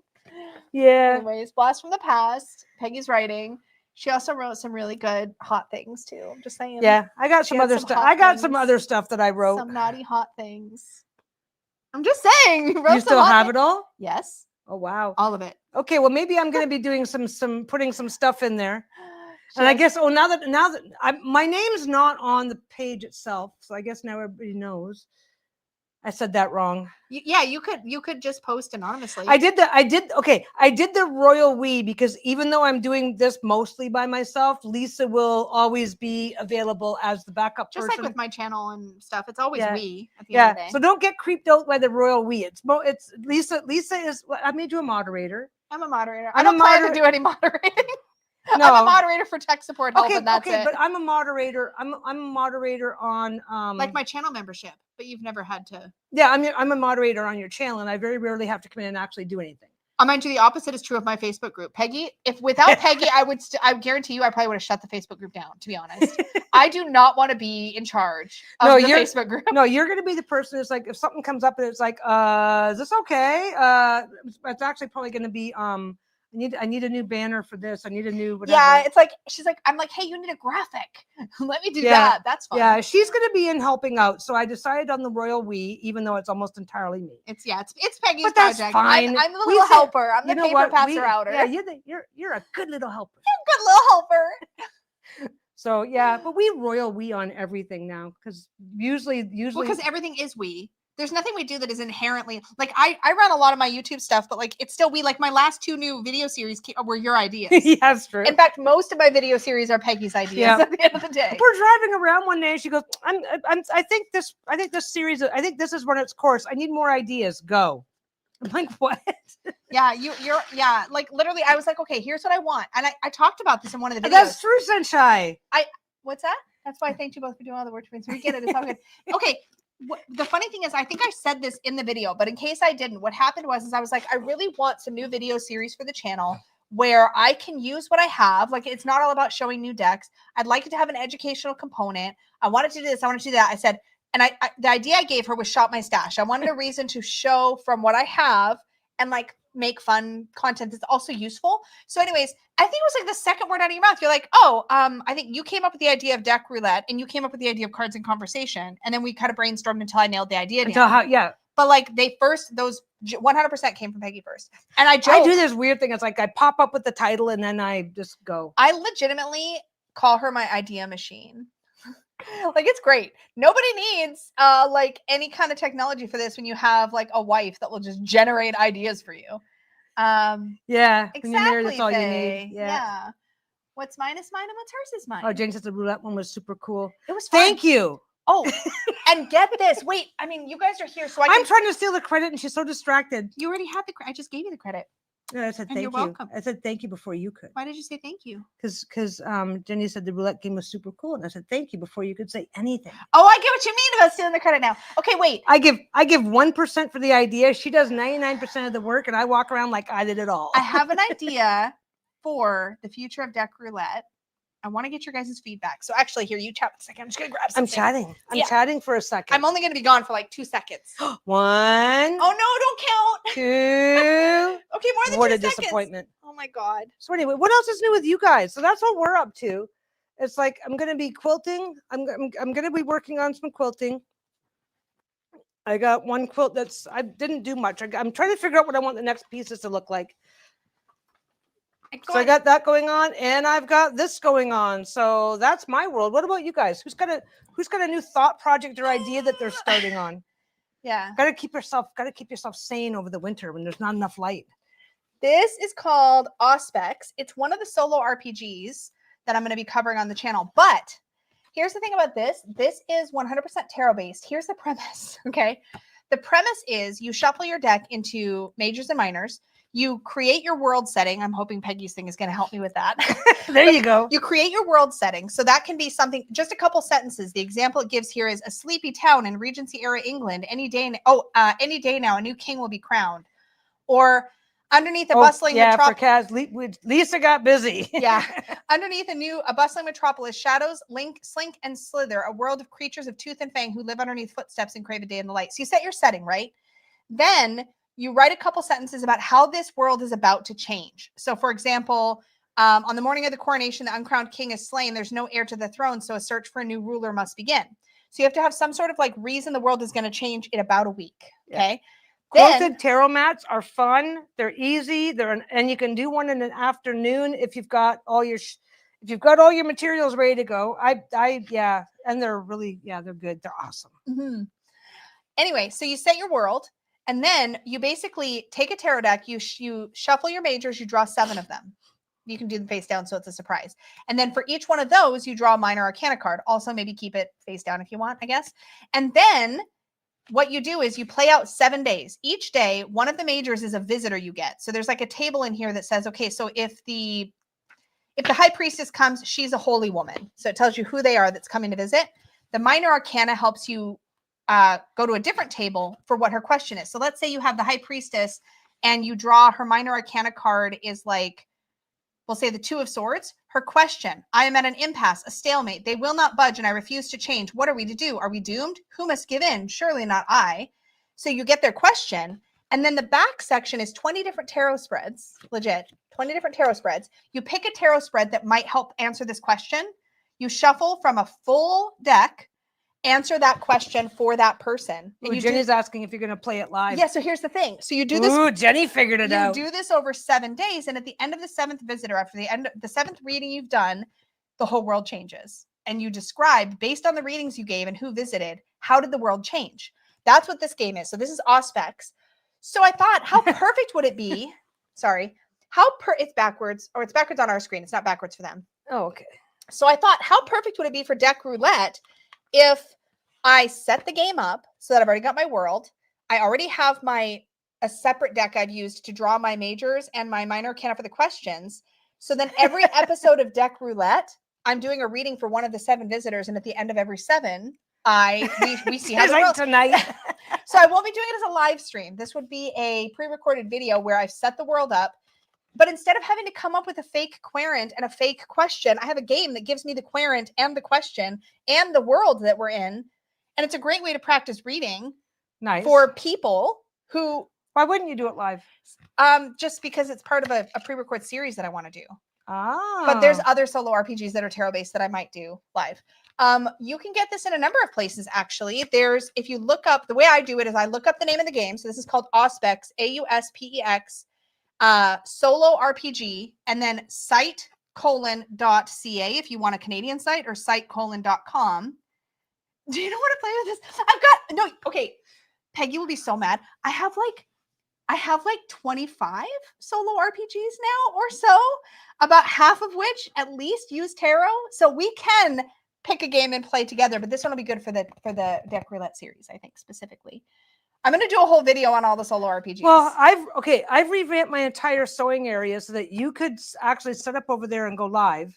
Yeah, and be fully set up. That's true. I just got another game called Storyfold. Okay, anyways. So yes. Yeah, you hurt Jenny's feelings. I'm so sorry, Jenny. Yes, I do. Yes, she better. It just might not be this Don't game. Hurt Jenny's feelings. This game for pre-record, but Barb's I've got other games. Pissed at you too.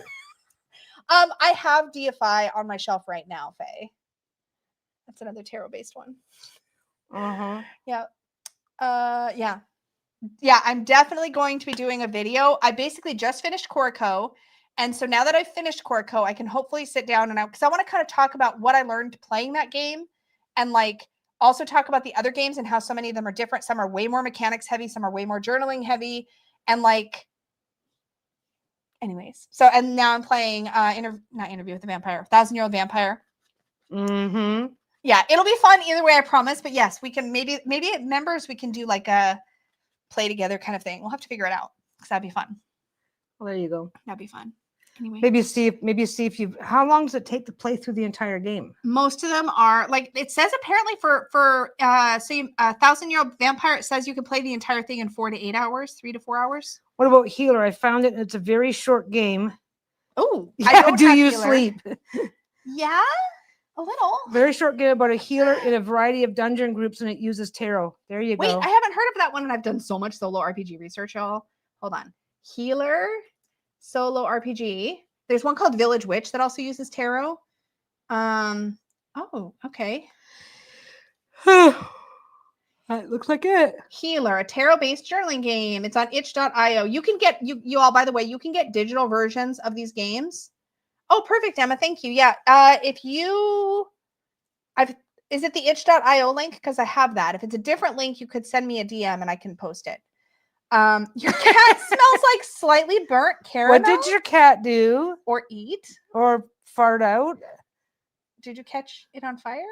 Also, Wanderlust. I don't know if I have Wanderlust. I'd have to check my list. I don't think so. It's the itch. Okay, let me just grab the itch.io. Here's the itch.io link. A lot of these, y'all, you can download. There's so many solo RPGs you can download digitals. Most of the physicals also come with digitals, so I have a ton of them on my iPad too. I started going down this rabbit hole actually a couple years ago when I first got Apothecaria, which is PAW. I got the digital for that. I now have the physical for that. But I just smell his head. That's just what he smells like. Yeah, that's a cute one. Village Witch is also very inexpensive to get the digital for. I think that one's under $5. There's another one that's completely different that I'm playing called my 4 Against Darkness. It's a dungeon crawler. My IRL dexterity stat is a negative 5 billion. So Kariko's a no-go for me. Oh, you can't stack dice. She has an alternative to dice stacking in the book. I don't know what that is. I'm not sure I love the dice stacking mechanic, if I'm being honest. It's not my dice favorite stacking, thing. what? You saw me do it, but basically it was where whenever you did a risky move in game, you would have to, based on how much skill you had in a particular area, you would stack 1, 2, or 3 dice, right? So they're D6s, 6-sided dice. Stack them up. So you'd stack like, say, 3. And then the next time you do a risky move in that season, you have to stack another. And so you keep doing it, right? And the idea is if this tower doesn't fall, then you've succeeded. If it falls, then what you do is as the dice land, you look at what the most common number. Remember the one time it spilled all over and I said, can you help me figure out what the numbers are? Okay. So if it's like mostly 5s, then 5 is what you look up to see what consequences. Okay. So how high could you realistically stack a stack before it's going to fall? Mine were starting to fall at about 9+. Okay, so you have a D10. Yeah. Right. You start with a D10. So you don't actually stack. You start with a D10. Yeah. And then if you've only got 1 high, you're not going to knock that over. So that's a freebie. And then if you roll a 1, when you have 2 on top of each other, if you roll a 1, you've knocked it over. Everything else is safe. Then the higher it gets, you take away 1 until it gets 10 high, and it automatically knocks over. Yeah, you could do stuff like that. But there is actually in the book an actual instruction on something you can do, but that's a good idea. Yeah, but no, it's like if you've got this. Okay, like you could even do like a D20, and initially, if you roll a 1 or a 2, you fail. That's the same thing with the D10. Yeah. Exact same. Oh yeah, and then just make it now. If you roll up to a 4, you fail. Now if you roll up to a 6, you fail. So you make it harder and harder as you go. Yeah, you could totally do that. You can still talk and raise your arms. Yeah, you're not smelling burnt toast, okay. Right? You're good. No, the cat's probably rubbed his head. Cats rub their faces on stuff all the time, so he's probably just rubbed his head on something. Maybe he just smells that way. So instead of actually physically stacking the dice, you roll a dice. Yeah. How much can I pay you to be an accessibility consultant? That was impressively solved. Well, right? Thank you. She's so quick. But this is what I mean, though. I bring her any problem, and like 30 seconds later, done and dusted. Yeah. It's solved. Well, and so the second piece, just to finish that, so if you manage to get 7 dice before you knock over, whatever you've done to determine whether or not you've knocked over, then that's just how many dice you roll. Yeah. Done. It's pretty easy. Yeah, that's a good call. I'm very good at that stuff. You know what, though? I've been dealing with chronic pain and all sorts of bullshit since I was a kid. So for me, it just is like, my dad was blind. Yeah. So yeah, I don't know. I just do this. I do this for you too. She does it constantly. It's amazing. I'm telling you guys, I would have quit my YouTube channel like 3 years ago, maybe 4. I'm the problem solver. No, true. Because like I get bored with my content or whatever. And I'm like, I want to change it up. How can I change it? We revamped my membership and that's been a lot of fun. Yeah. Like all kinds of stuff, like just constantly shaking things up. You always have Peggy to thank. I don't know why. I just. Yep. Yeah. Cerebral palsy and RA. Yeah. That makes, if you got even like, that makes a lot of sense, actually. Yeah. So yeah, you just gotta go. But that's like, but like if I want to go somewhere or do something, it's like I'm not going to be able to handle that much walking. Now, how do I get what I want? This is the thing. It's like it comes from a desire to always have what she wants. That's what she's saying. I solved your applesauce deficiency. Oh wait. Oh my God. Yeah, that's right. It's called Wonderland. Wait, which one is Faye? What's called Wonderland? It's 15 on Amazon. Nice. Is it called Wonderland or Wonderland? I'm checking. Is it a solo RPG? Oh, shoot. I didn't know this existed. Oh, wait, this can't be it because this is $50. This can't be it. This is a fantasy role-playing setting. Well, maybe it might be $50 on Amazon CA, but it might only be like 20 on Amazon. Let me just try Wonderland solo. Oh my God, the dog is totally, nope, can't find it. Yeah. It might be only 15. Yeah, it's 15 on Amazon US right now. You were on Amazon Canada. Fine. That looks like it's a multiplayer though. Is it solo or does it have solo instructions? I'm looking it up. Oh, there it is. Yeah, I think that's the same one. It is the same one, and you're right. It's on sale for $15 in the US right now. It's 50 Canadian at the moment.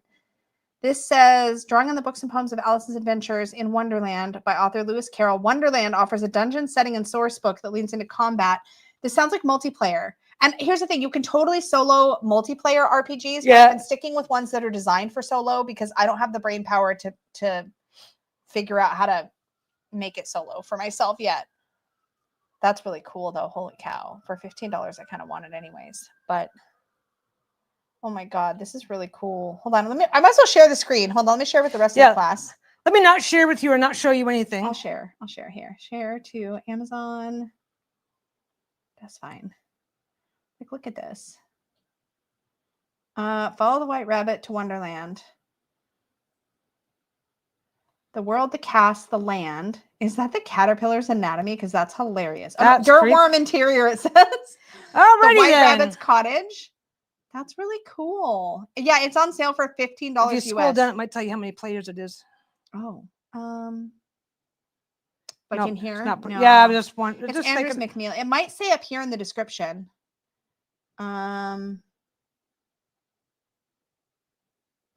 Just says it's a fantasy role-playing setting. But yeah, look at this. It's on sale from $35 US to $15 US. That's not bad. That's really cool. Oh, I still never put it on the screen. Oh my God. I'm sorry, you guys. Just so excited.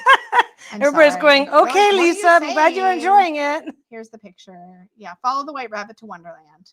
Curious adventures await, lovingly adapted from the books and poems of Lewis Carroll, 5th edition compatible dungeon crawl system. So it's based on D&D. Shifting landscape. So it looks like you use D&D mechanics, but then this is just a setting. For a dungeon crawler, yeah. Yeah. But you can do a dungeon crawler 1, 2. You can double skill. I'm sorry, Jenny. If it's a dungeon crawler, then you can still do it with 2 players. Yeah. You just bend the rules and just double stat yourself. I found the funnest like solo dungeon crawler game too. That's been really fun to play. But yeah, there's a bunch of like little fun I'm playing Diablo. Peggy's playing Diablo. It's true. I want to try Diablo too. It's harder this season. Well, harder might make me want to play it more. We'll see. Yeah. But yeah, because I'm still on normal mode. I haven't been able to get one of the things about Diablo 4 is that as you go through, you need to work in harder and harder levels. Yeah. To gain certain rewards and stuff as you go through. Mm-hmm. So, and I'm on level 25 and I'm still on normal. I haven't bumped up yet. Yeah. And it's been a cakewalk for us previously. So that's good news. It means they made it a little bit more challenging. They did. Mind you, now it's starting to get easy. I'm going to bump up, but yeah. Yeah, bump up when it starts to get easy. New mechanics, new stuff. New powers. Well, old powers go away, so now you got a different set to use instead. Are you bored with Power World or just taking a break? Oh, I'm just taking a break. Okay. Let's take a break. I get that MetaQuest subscription thing so I can get the games every month. It's been fun. That one, I want to play another floor of that. I want to start over on that one. There's a tabletop role-playing game that is like, oh my God. It's crazy. If you have a MetaQuest 3, I guess you can do it on MetaQuest 2 too. I don't know. It's mixed reality though. So no, it's fully immersive. No, you can make it either.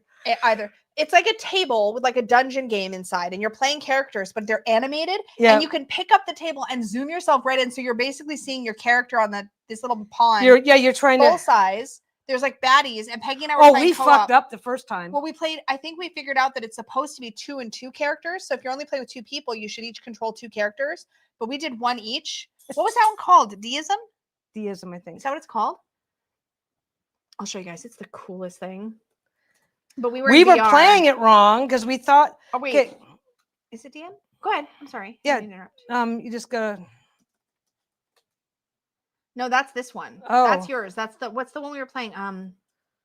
Ugh.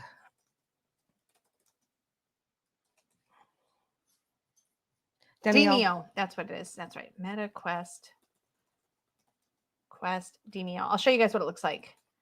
Hold on, let me open it up into regular web. There it is. Okay, so I'm gonna share screen again. Yeah, I like deism. This is so cool. Deism is like, that's crazy. I'm not gonna share the audio because that will get loud, but I will put this actually on the screen, Lisa. Look at that. Look at you sharing like a good little. So you guys don't hear it. But is that just the? This is just the trailer, but it should hopefully show you. Yeah. It looks like this. So you're controlling. That's how you're controlling the game. You literally in VR like rolling your dice. But you can like look at this. You can zoom in and actually see stuff like this, even though you're looking at a table. Yeah. It's like the coolest thing. Visually, it's really cool. And you have cards, you pull from to make your characters do different actions. And then they have animations. It's the coolest. Yeah, it was a lot of fun. But we played on hard mode the first time. So we fucked up. because when you go into a lot of time when you clear a room in a dungeon, then everything's gone. Clear. It stays gone. Yeah. Everything regenerates. It's like an auto. So we're like, well, let's kill everything. Let's kill everything before we open the things and go to the X. And we're like, why are we still here? Why haven't we cleared this dungeon? And then we're like in this one spot, and we could see, boop, they respawned. Yeah. Respawn like a video game does. Yeah. It was really cool. It was really cool. Fun. It's Jenny, fun game. if you get it, because it has up to 4 players. That'd be fun. You can play up to 4 players. Yeah. Yeah, you make a world and torture the people. That's deism. Deism is nuts. yeah. Deism is the one where you're like literally playing like a god character. Yeah. But yeah, no, I really liked we liked Demio. We just haven't got a chance to get back to it. Yeah, we just need to pop it back on. Because you have a life. You're busy. Yeah, but I also like have the attention span of a gnat. So I keep bouncing around between different things that are entertaining me at any given time. That's true. She just went and scratched on the back door. Oh no. I know, and it's 7:18. Okay, well, I will start. Shayla's saying hello because are you hungry? Are you finally hungry? Yeah, you are, aren't you? Pardon us. Finally? Pardon us. You're fine. She hasn't really eaten today. Oh. You were playing Medieval Dynasty. I've heard good things about that one too. So yeah, what are you guys doing to entertain yourselves these days?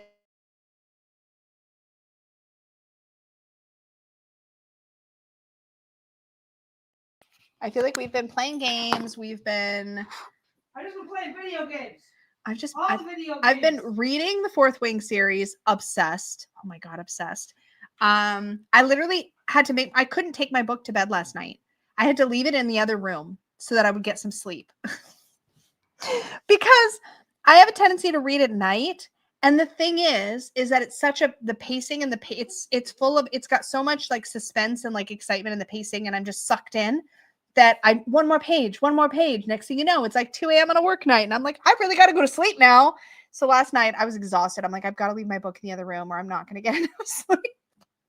I have no self-control. So I've been reading and, but you guys see how Peggy these two things were not connected. The fact that I was playing solo RPGs had zero connection to Peggy coming up with this idea for plot bait. But when she came up with the idea for plot bait, I'm like, this is going to really help my solo RPG game. I'm like, this is going to really help me come up with new ideas for my solo RPG characters. But yeah, that's been really fun. It's been nice to have some things to do and play that are like that are like creative and are like letting me, I don't know, like just be in different worlds, and I don't know, really, really loving it.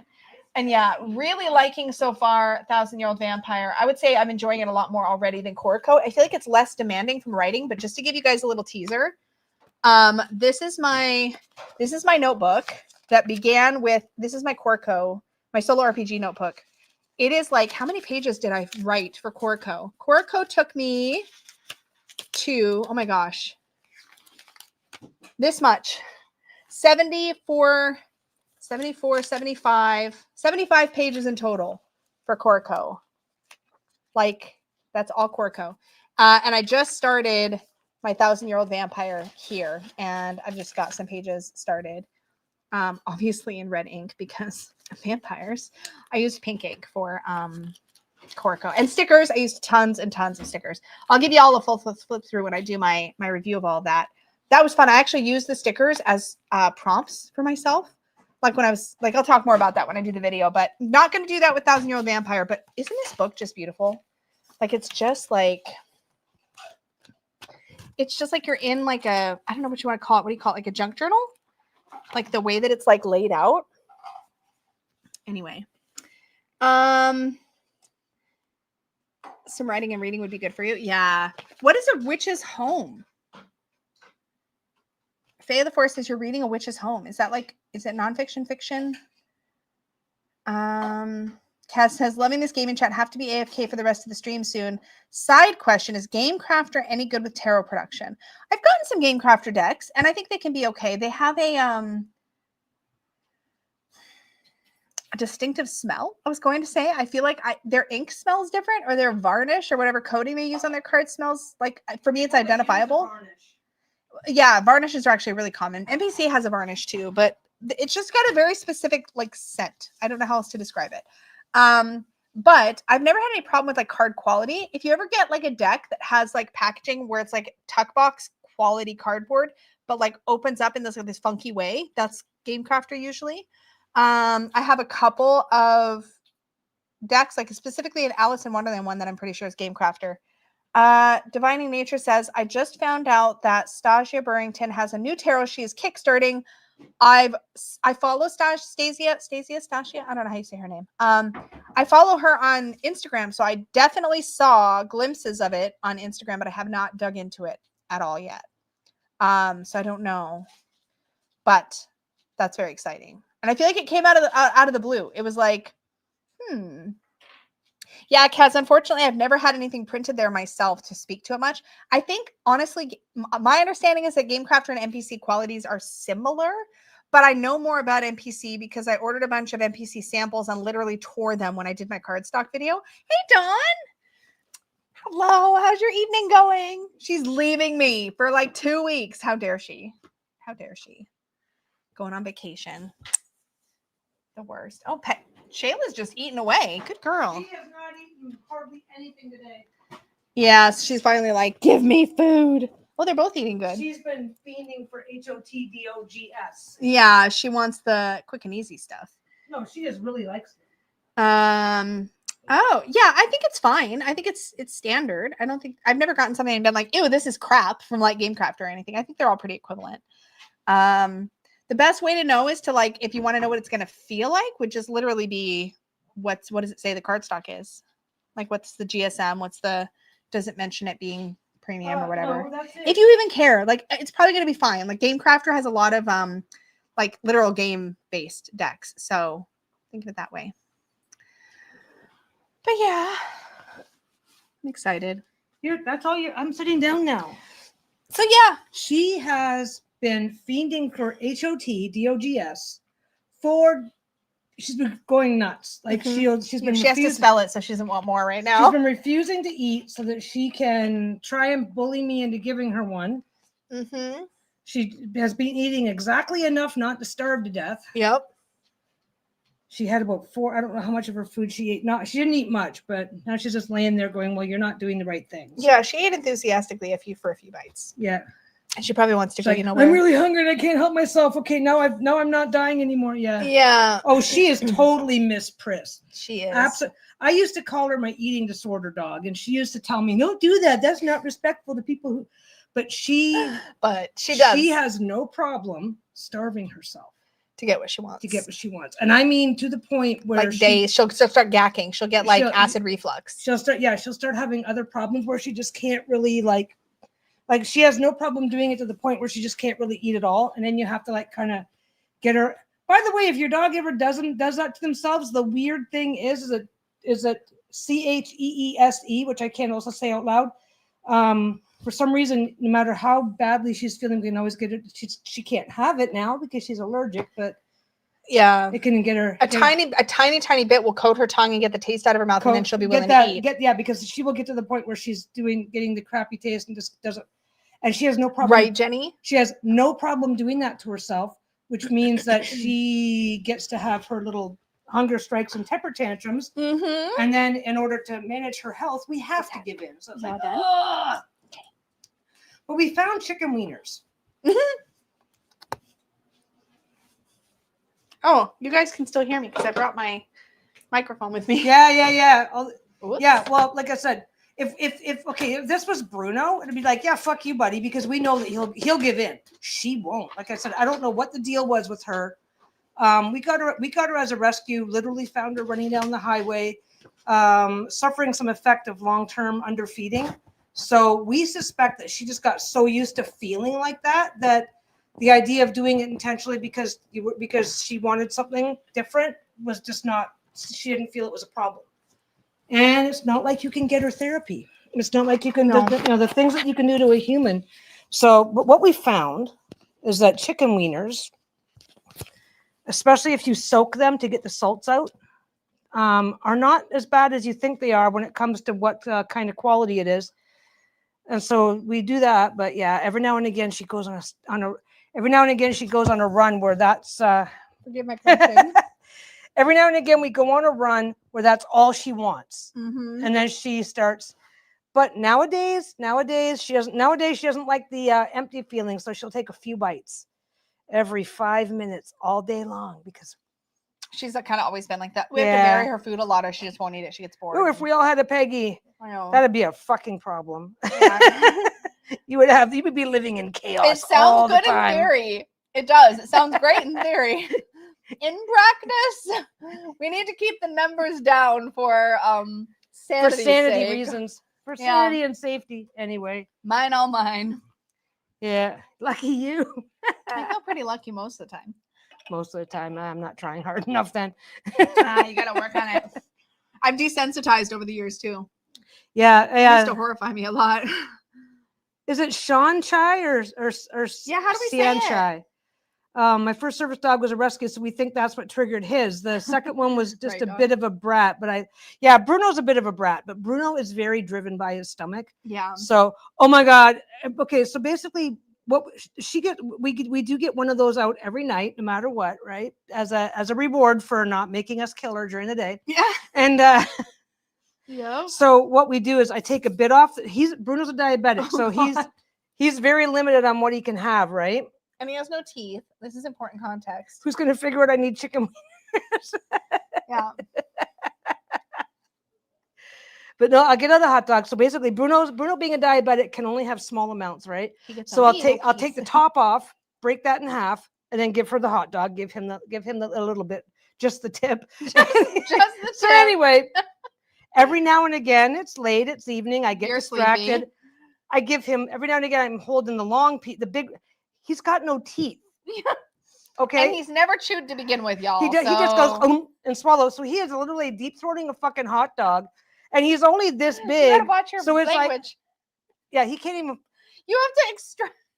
Yeah, you have to pull back out. I'm sure everybody just loves the sound effects. Yeah, by the way, sorry. We're really sorry. You said the H word and she's staring. We're doing a trigger warning after the fact. After the fact. Yeah. Oh my God. Oh yeah. If I say the word, and he can spell it now. Sean Chai works for me. It's actually that's right. I remember this. The Irish for storyteller. Ah. But I picked a more Anglo spelling to make it easier. And we still fucked it up. And we still screw it up. Yeah, Shayla was. She was. We were just driving along, and she's down the side of the highway.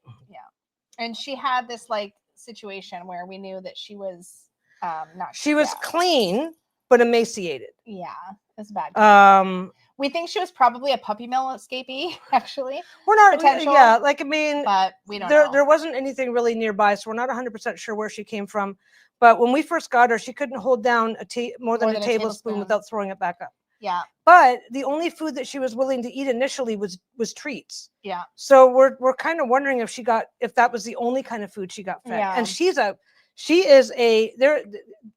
a gorgeous dog. So she ended up she was a gorgeous dog and a female. That's why I kept thinking puppy mills. Maybe she was being raised in a situation where there was a bunch of dogs going to be bred over and over again. Kind of thing. I keep saying all the wrong words. Yeah, I know. Watch your language. No, but Shayla is a gorgeous little puppy. I'm not kidding. Baby. We went to this one park we went to this when we were living in Vancouver. We went out to this one park that was popular with tourists, and we got stopped so many times by people wanting to take pictures with her. Yeah.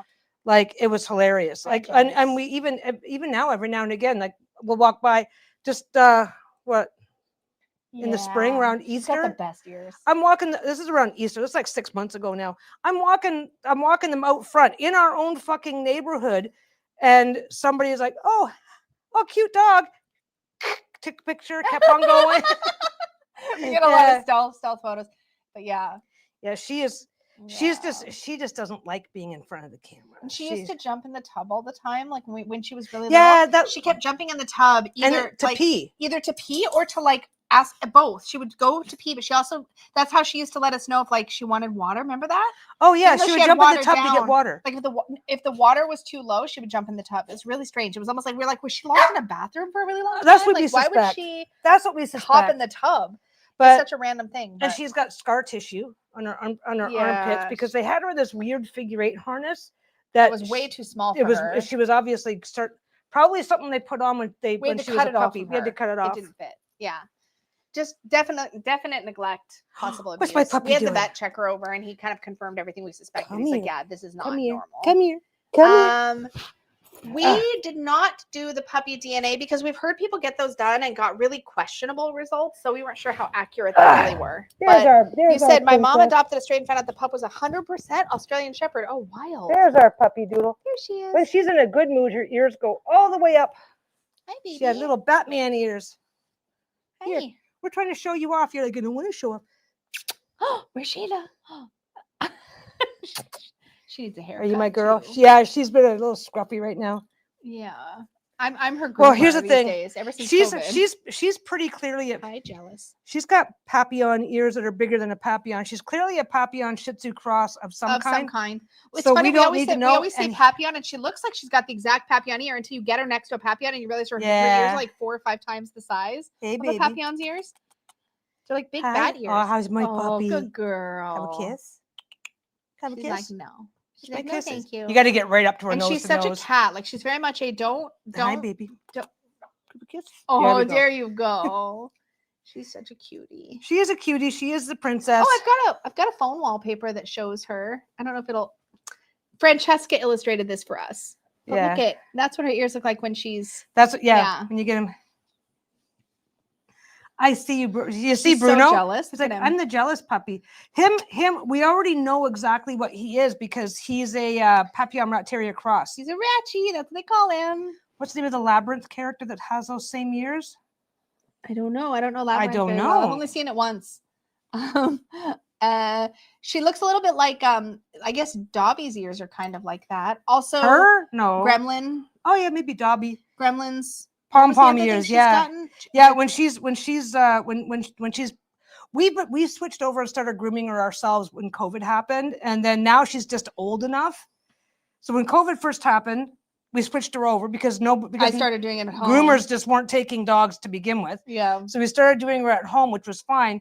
After COVID, now she's 14. She's almost 14 now, so she's old enough now where it's like. She doesn't like the groomer that much. She doesn't like to be groomed that much in general. She doesn't even love it when I do it, but at least I can be efficient. I care less about getting it perfect. Yeah, so we've gone for the less than perfect, but she's more comfortable approach, and just kept doing it. He is just in here like a good boy. Hi. He's just staring. But yeah, he's a designer dog. They crossed a purebred Chihuahua with a purebred Rat Terrier, so we know exactly what he is. Yeah. And my first service dog was rescued from a guy who beat him with an extension cord. Oh my God. Sweetest dog I ever knew. As evidenced by the fact that he obeyed my commands at age 4. Rescues are always she's worth the work. She was worth the work. She like I said, the whole eating thing, it was its own thing because we couldn't win. Yeah. It's adopted. It's one thing if they're stubborn, but if you give it a day, but it's another thing if it's day 3.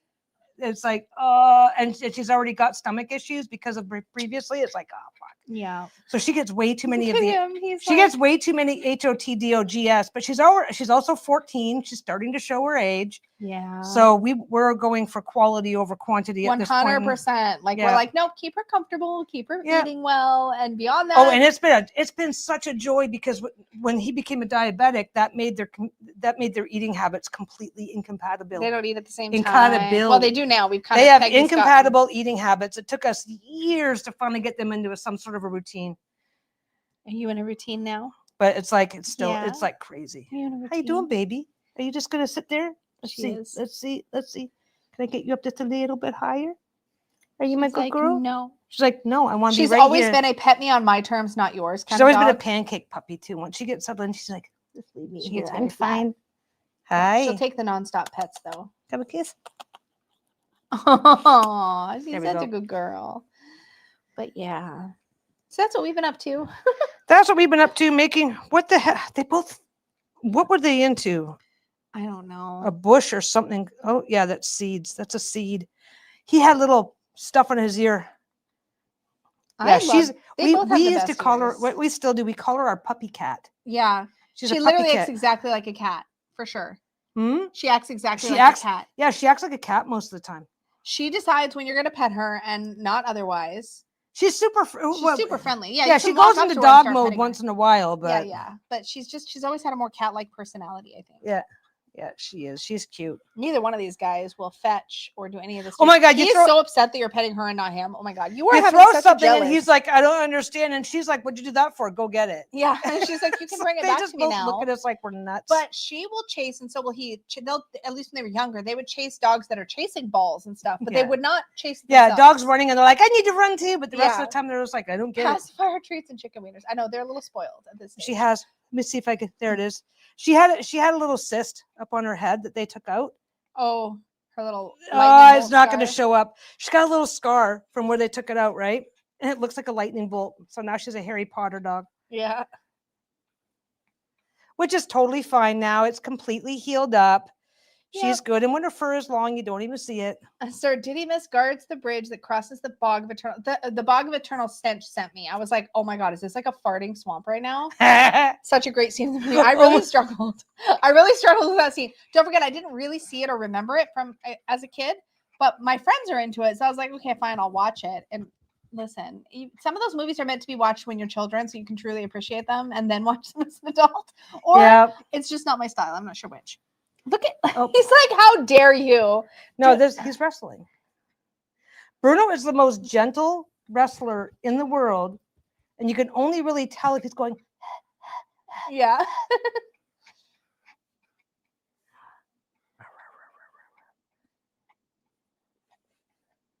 You watched it a million times. Mine is The Last Unicorn, which also apparently Peggy says is bad as an adult, but I think. Have you ever watched The Last Unicorn as an adult? But never as a child. Whoever animated that movie was on acid the whole freaking time.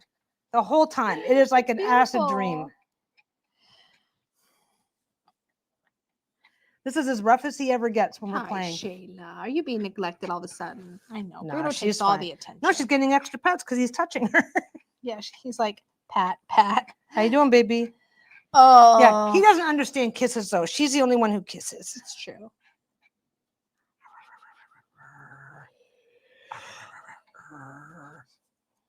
Gotcha.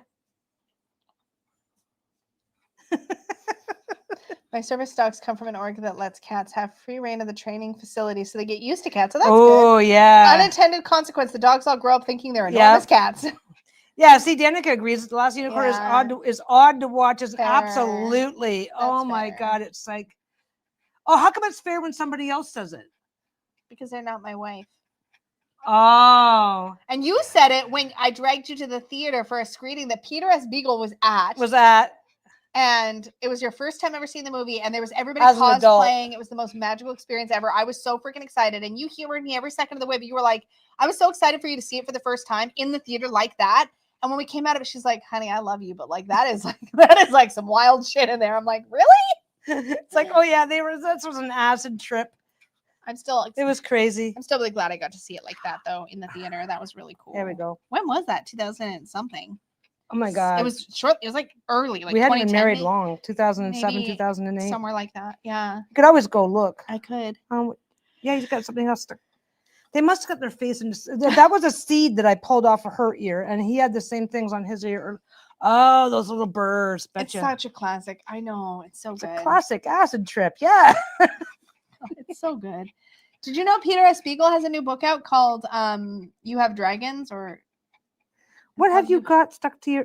Oh, okay. I'm sorry. We're still wrestling. Yes. Yeah, it's new. He just put it out like last year, or whatever. It's where dragons are like pests, like rats, I guess. So it's like I'm sorry to say you have dragons or something like that. But if you look it up, I haven't read it yet. It's on my TBR stack, but I'm currently in fourth. He's so terrified of me. I'm currently in the fourth wing drama cycle right now. It's so good. I'm on the third book. Speaking of, I think our time is running out with these goobers. We're gonna have to get them, you know where. Gotcha. We're wrestling. See how rough he is? He's so rough. Don't ask me how many friendships I've strained by trying to explain that the Beatles movie Help is excellent cinema. We love what we love. I mean, valid. And it's funny because whenever somebody's like, is this book good? I'm like, don't come to me for actual book. My bar is so low. Like, I love good literature. Don't get me wrong. I've read classics. I've read Little Women. I've read, I don't know why this is the first classic I think of, but you know what I mean? I've read, The Secret Garden. Like, I grew up with like good, solid, like Anne of Green Gables and like Little Women. Did I say Little Women? Yeah, I said Little Women. Okay. Anyways, punchline is, but I'll also read total trash if the story is good. So just imagine the movie adaptation of Little Women was made by somebody who was tripping on mushrooms the whole time. How can I imagine that? Well, just think of The Last Unicorn. Yeah. And now think of the same idea with Little Women. She wants down. Oh, say goodbye. Bye. Look at it. Look at her. She's such a ragdoll puppy. She is. She's such a teddy bear. Ugh. Oh my God. I'm gonna help her down because she doesn't like jumping down much anymore. He's jumping down too. We have a very limited time to say goodbye, so we should probably do that because they're gonna want to go. They're gonna want to go. He's trying to fight. He will wrestle with her a little bit, but that's about the most rough. Told you. That little. Bruno. Yeah, he's trying to get her to play. And they're trying to get us to take them. Now he is, because you got his attention. No, I didn't get his attention. He was doing that already. Okay. Okay, guys. Okay. We are gonna get going because we have to go. The noise monsters have decided. Shayla. All right, you guys have a good night. Good night, everybody. Bye.